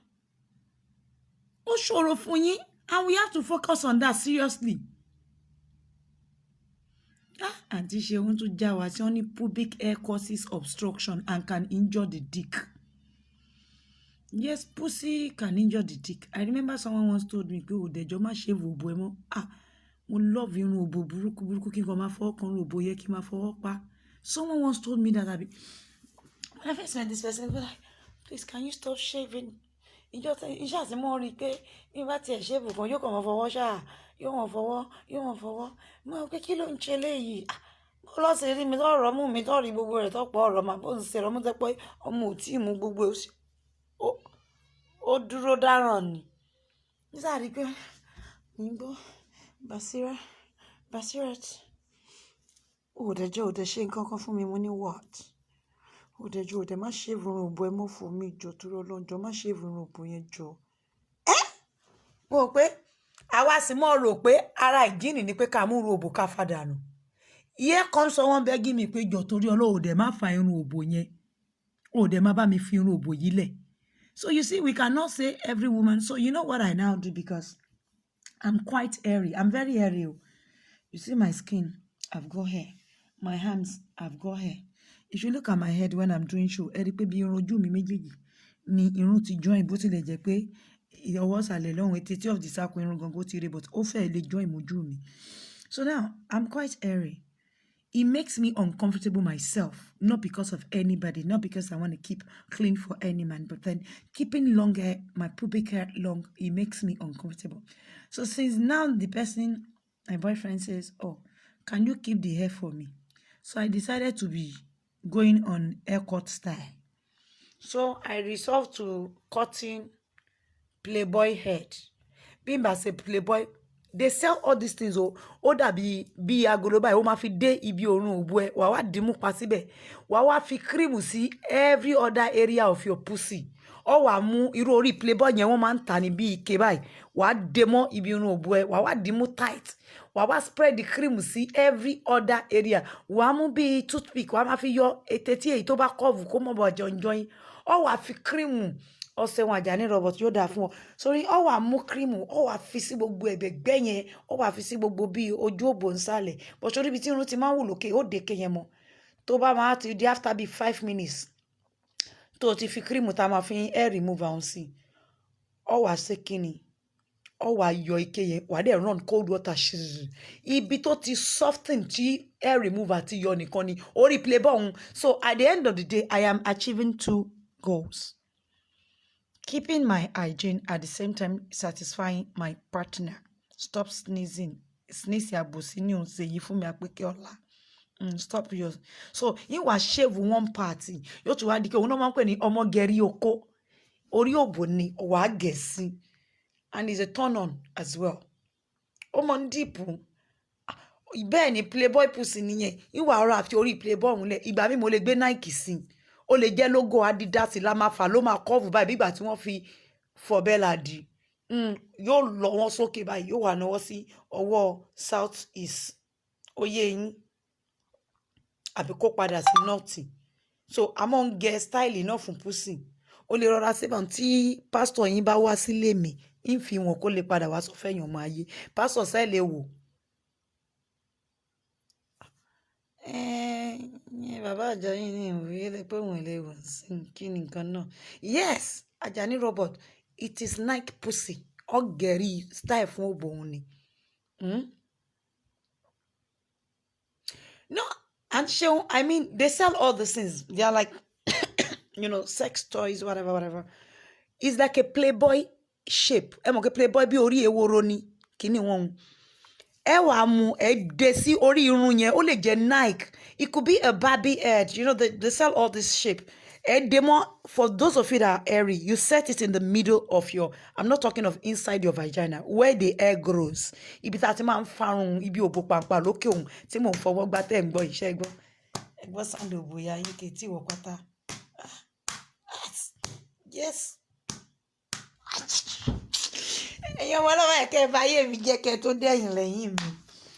It's a good energy fúnrú mi tó ti wà corrupted látọ̀run. So ẹ wá mú kíní o, ẹ tẹ̀ sí orí pussy, ìyẹn shape o.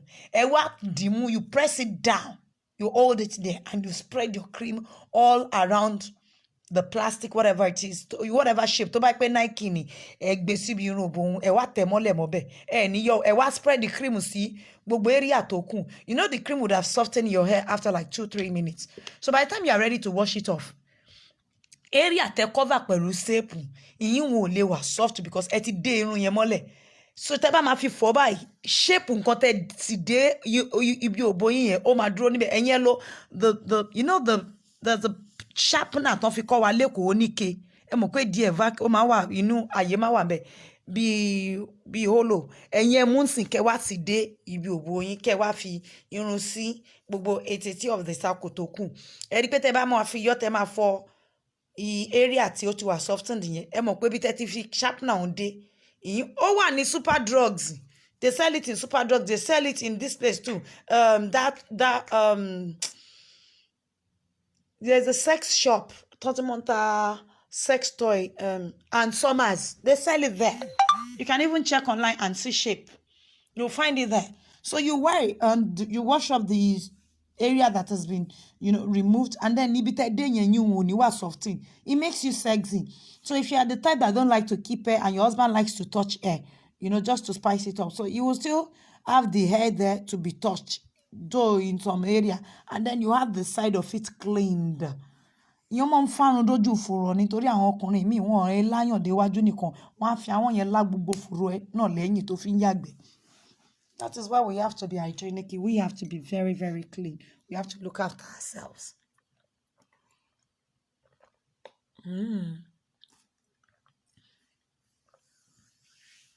You find them there. You find it in the area of the, sex toys. Oh, and the pharmacy, tẹ́ máa fi gẹ̀rí, tẹ́ máa fi shape gbogbo yín, tẹ́ fi shape rẹ̀. Nǹkan tí mò ń sọ nù. Because this man was begging me. Basirat, he calls me Basirat. Then Basirat, they're checking very color. I mean, can they first? They ma farun òbò yín mọ́ torí mi jọ. It turns me on when they are raw like that. When you just call obo that it is, don't say pussy. Don't say, just say, even mutile job. Oh, they ma farun òbò yín mọ́ torí mi jọ. Mo ń bẹ̀ ni. So mo go tó bá sì jẹ́ pé ẹni tí ń tẹ́ Ọlọ́run tí sì ń sanwó tí gbogbo èmi náà ní okay mo ti gbọ́. Oh really? Okay mo ti gbọ́. Ṣé like ni? Oh, you like it? Okay mo ti gbọ́. I'll think about it.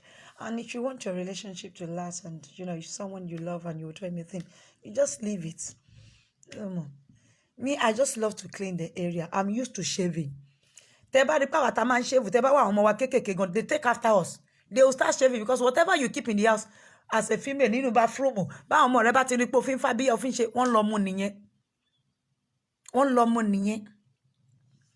His spirit is not supposed to be. Ajani Robert is giving you rules and regulations. Kí ló dé Ìbà Ajani àǹtí his spirit is yìí ni àbó ṣe á jẹ́ pé òníkan lẹ wá kọra mọ́ báyìí pé she's not supposed to be here. Oh my God. Àmọ́ àrògọ lọ́wọ́ ìṣòdì yìí kẹ́.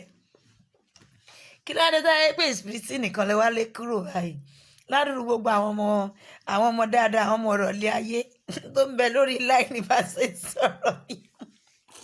So anyway, that is it for me.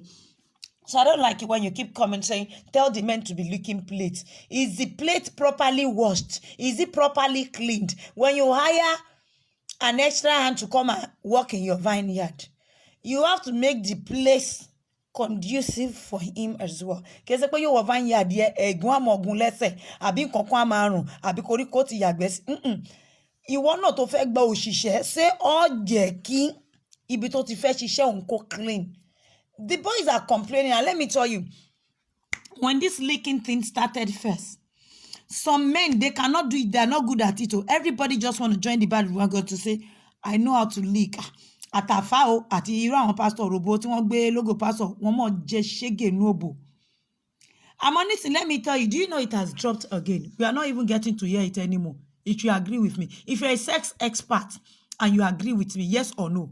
When the thing started raining some 2 years ago, Wallahi amana afa wa sunle baba wa ma fenu copulate wa ma labona wa labo at work through pada wọ́n kọ́kọ́ ké bí Kùránì bí n ṣe fa àwọn àyà ni wọ́n ní afa sunle abọ́mọ nítorí pé wọ́n fa abọ́mọ ẹ ò fọ abọ́mọ gbogbo wọn ti yí padà wọ́n láwọn ò lábọ́ mọ́ ìgbà tábọ́dùn tó wà mímọ́ ni wọ́n ń láwọn ìgbà tẹ́ kó ti wá dùn mọ́ yín tẹ́ pé ẹ ti gbàgbé pábọ́ tí wọ́n lákílẹ̀ tó mọ́ ó yẹ kẹ́ ẹ fọ ìmí inú yín lè gbélẹ̀ ní káàsì ẹni tó lágbẹ̀yìn yóò tún dé yóò tún dórí rẹ̀ ṣe ẹ fẹ́ pa wọ́n ní àwọn lábọ́lábọ́ ìgbà tẹ́ ẹ fà bọ́ tún abọ́ sí well done to you Ọ̀túnba Ṣọlá Adénúgà yóò dà fún yín brọ́dà mi èèyàn yìí lẹ́yìn tí yín elédèdè wá ń ṣe bàbá ẹ̀wọ̀n èdèbò lọ́dọ̀ tí yín ẹ gbàgbé bó ìṣẹ̀lẹ̀. Àwọn ọmọ mi láwọn ò làbọ̀ yà bẹ́ẹ̀ bá ti lè fa abọ́ òun làwọn Àjàní sọ yìí ẹ̀ ń láti fọ abọ́ kẹ̀tún abọ́ sí mo rọ́wọ́ yín o rásẹ́ ni I cite your hand very good. Èmi náà ti fi yín ṣàpèjúwe láìpẹ́ yìí. So kẹ bá fẹ́ kán lábọ́ yín ẹ̀yin náà ẹ fa abọ́ yín mọ́ bẹ́ẹ̀ ni àsọlé lọ́wọ́ bẹ́ẹ̀ bá yẹ kọ́ lábọ́ èmi lẹ́kẹ̀ẹ́ mọ́ tẹnu wọn lábọ́ wọn àwọn ọmọ mi ò lábọ́ ṣótán wọ́n fẹ́ do abọ́ ni bẹ́ẹ̀ bá ti lè tán abọ́ sí nígbà tí a ti pariwo àìjíìnì bẹ́ẹ̀ náà sì mọ́ ya àwọn èèyàn tó tún padà wá pé èjè ordinary roll on ọmọ yẹn ò lè lọ sábẹ́ when you don't know how to take care of yourself you can't even take care of your home, not to talk of taking care of your own, body, personal hygiene. What are we talking about? Do fuck when it's available. When it's not available, follow on sin. Àwọn ọmọ tí wọ́n máa rá tún ṣe, àwọn yìí ò mọ̀ bọ́ ọ̀la. Wọ́n mọ̀ bọ́ ọ̀sàbọ̀ òun níta. Wọ́n mọ̀ fọ́ dáadáa, yóò mọ̀ mọ́. Kàsíkíyá, ejò wá. Àwọn làwọn ọkọ rẹ̀ yóò lọ mọ̀ fọ́ abọ́ wọn níta. Wọ́n mọ̀ la àlápá àláfọ́. You know what I mean? So, ẹ jọ̀ọ́ o. Ẹ má fìyà jẹ o. Ẹ má fòṣìtá o. Ẹ má fìyà jẹ èso dì mí. Ẹ má fìyà jẹ o. Gẹ̀ngẹ̀ngẹ̀ngẹ̀ng Àjàní. Ẹ má bá ń fìyà jàjà ní bó bá kó kíní rẹ̀ lọ́dọ̀ yẹn bá ń tọ́jú rẹ̀ sáà mọ̀ kó dídí èso dìjọ ayé ni. Ẹ bá ń wò ó ṣe fún abọ́ tí ó bá tiẹ̀ fẹ́ ẹnu kó ẹ jẹ́ kó dé ìtàn ti ṣéèrù tó sì clean tó sì mọ̀ nítorí ilé fọwọ́sọ̀yà pé kò ní gbé déwájú yín o èmi ò lọ́mọ tí ó dàbí pásítọ̀ Òròbó ni òótọ́ ni bàbá wa nínú Olúwa ni pásítọ̀ Òròbó pé ṣé èèyàn ni wọ́n in case wọ́n bá kiri dọ́dọ̀ yín ẹ bá ń tọ́jú wọn ẹ bá ń wòsè fún wọn wòlíì Ọlọ́run bàbá àjọ̀tún ni ṣé ti fi ń ṣe ni àwọn èèyàn dáadáa lára nínú bíbá bó jẹ́ student nǹkan àwọn science student ni ọ ṣe student gidi asọ̀lẹ̀ lọ́wọ́. Lila is not compulsory. Mercy Paul, excuse me. I'm not one of those that will follow you to say, why is cleaning it and keeping your personal hygiene not compulsory? It's those ones that are smelly that are pissing the boys off. If all women can join hands together, but you can help wash the house plate. Ìròbò ọtọ́ dé náà bàbá àjọ. Èwo tún ni house plate ń ná? Àwọn ọkùnrin sọ pé àwọn lè bá yín fọ abọ́ tẹ́ fi jẹun bọ̀ tẹ́ ẹ bá rò pé àwọn ò fi àwọn yẹn lá ìsàlẹ̀ ọ̀hún sẹ́ mọ̀ pé dìkódà ni mọ̀ yín wọ́n láwọn ò lè lásàlẹ̀ bọ̀ àwọn ò bá yín fọ abọ́ tẹ́ fi jẹun òun ni bàbá àjọ sọ òun ó ní bẹ́ẹ̀ bá wùn yín kẹ́ lábọ́jọ sí síǹkì òun sílé bẹ́ǹdì rúlò bó kẹ́ ní kò wá máa fẹnu lá òbò òun kì í ṣe pé pásọ yín ò lẹ́ mọ́rò kojú lásán ló fi ní pink lips tó ní òun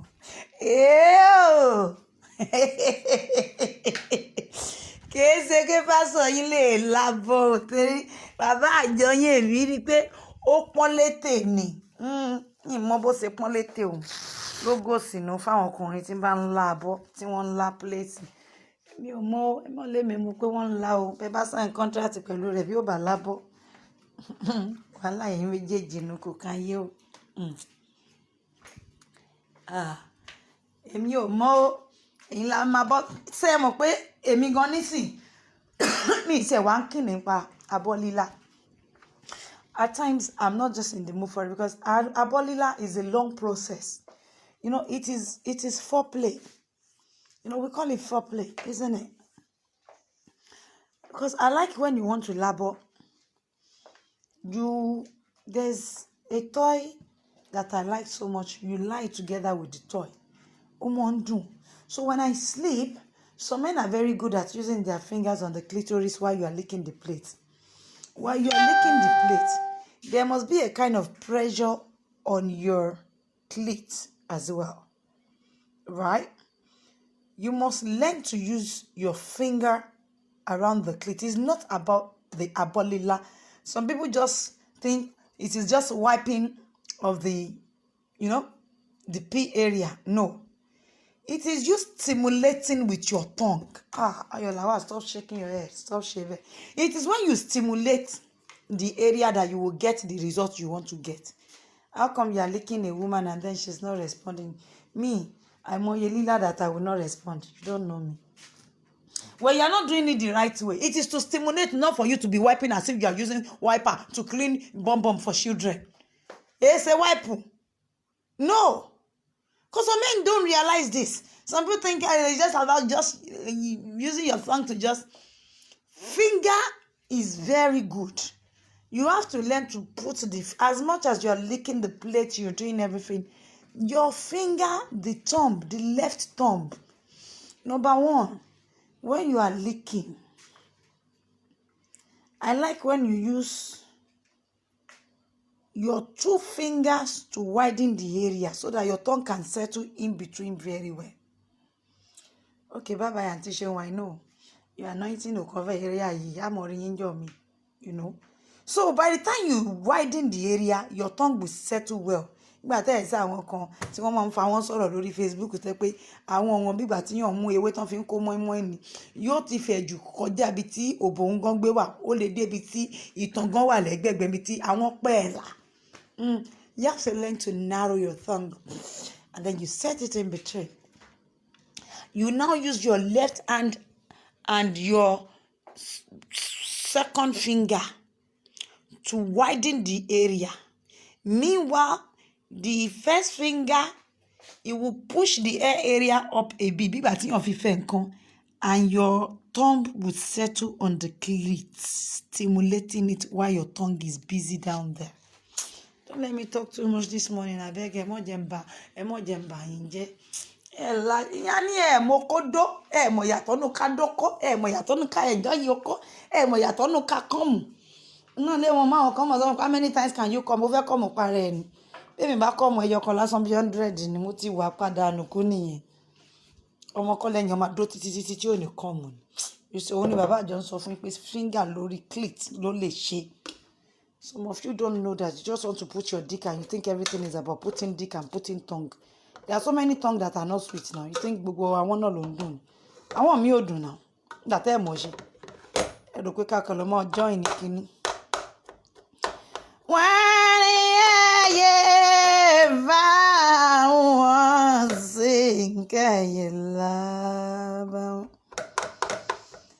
Àwọn àfáà wá wípé ẹyẹ fa wọ́n sí wọ́n ní kìí ṣe báwọn ni wọ́n ṣe la. Wọ́n ní ìwà mọ́ńtà tí ọ̀la títí tó fi dé lérí. Àwọn àfáà wá wípé ọ̀la ọmọ ọ̀la ní sẹ́tẹ̀ ìdílẹ̀ lérí tó ìgbọ́ sáǹdì òun pínlẹ̀ lérí ló já sí bí Mósè náà ṣe fẹ́ débi tiẹ̀ òye yín já rárá àwọn ọmọ òwe sí sàláìfà yẹn pẹ̀lú láàbò ẹ jẹ́ kúkú dọ́ra yín kí géèmù fà wọ́n pè mí mo bà yín jẹ́ mọ́ pé ayé ni o ó sì tó ń sìn náà wà tó pé àbí kẹsàn tí tó tún fi kéwú dóbò ẹjọ́ o ẹ wọ́n sọ lẹ́nu o wọ́n sọ lẹ́nu ń tán àfún èmi pé kémi wá ṣe ń tèmi lélẹ̀ kò kan ayé kò kan anybody kí ló dé wọ́n mọ̀ ń gbé tálẹ́ǹtì fún yàn kéèyàn gbé dànù ni it's in concern.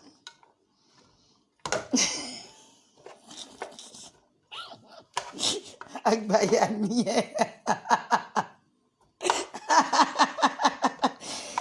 Oh my God, Ayọ̀láwà, fuck off, man.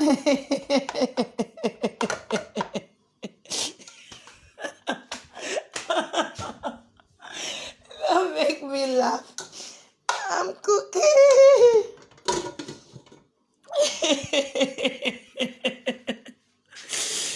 I don't become a large astaga fully lying on it. Oh my God, you should not make me laugh. I'm going to end the chat now anyway. Everybody should take care. Don't forget the topic of today before we deviated to this one. It is all about endurance. I only came out to encourage you people that don't get tired of life. You don't have to have it perfectly. Manage the one you have, work around it, and it will give you the best result, honestly.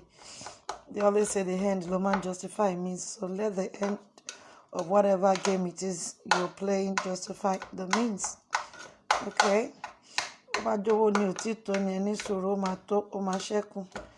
Obajoko ni otide ni oko ade to bajoko lolo ni pẹ̀lú sùúrù àti farada ó lè padà wá o. Kódà lẹ́yìn ọdún 4, 5, 6 ó ń ṣẹlẹ̀. You know?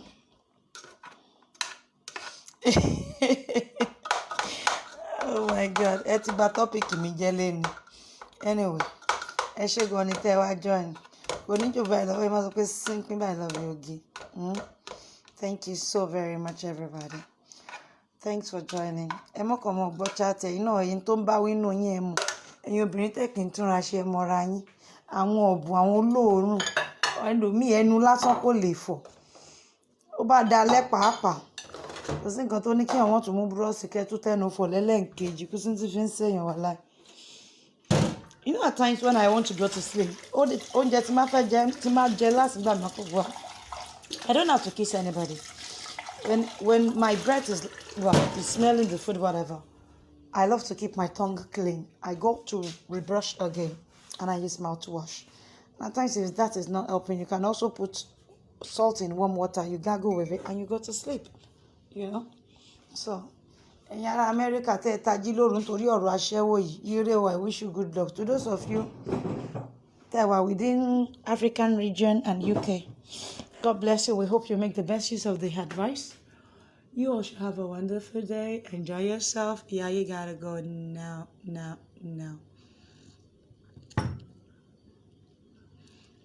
Wàhálà lọkọ rẹ̀ sin Ayọ̀láwà kí n ti ọ.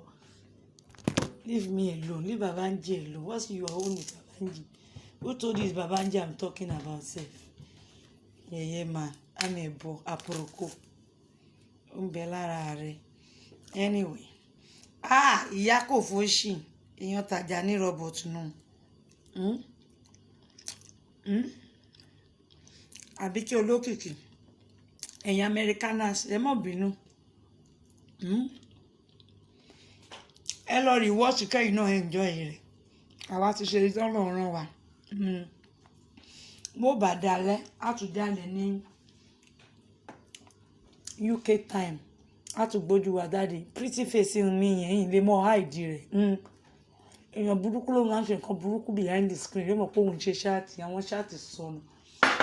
Wọ́n ti mọ̀ pé I speaks a lot of volume to those of you tẹ́ mọ́ dìtẹ́tì rọ́ pẹ̀lú ojú ẹ ti mọ̀ pé máa káwọn ṣáàni òun ó kà lóòlò ṣáàni kò dàbí tàbí kẹ́. So thank you so very much. I gotta go now, seriously. Mo ti fún yín time tí mo ní. Now I have to go back to work before the children comes back from school. I love you all. Keep being good. God bless you. Bye bye, guys.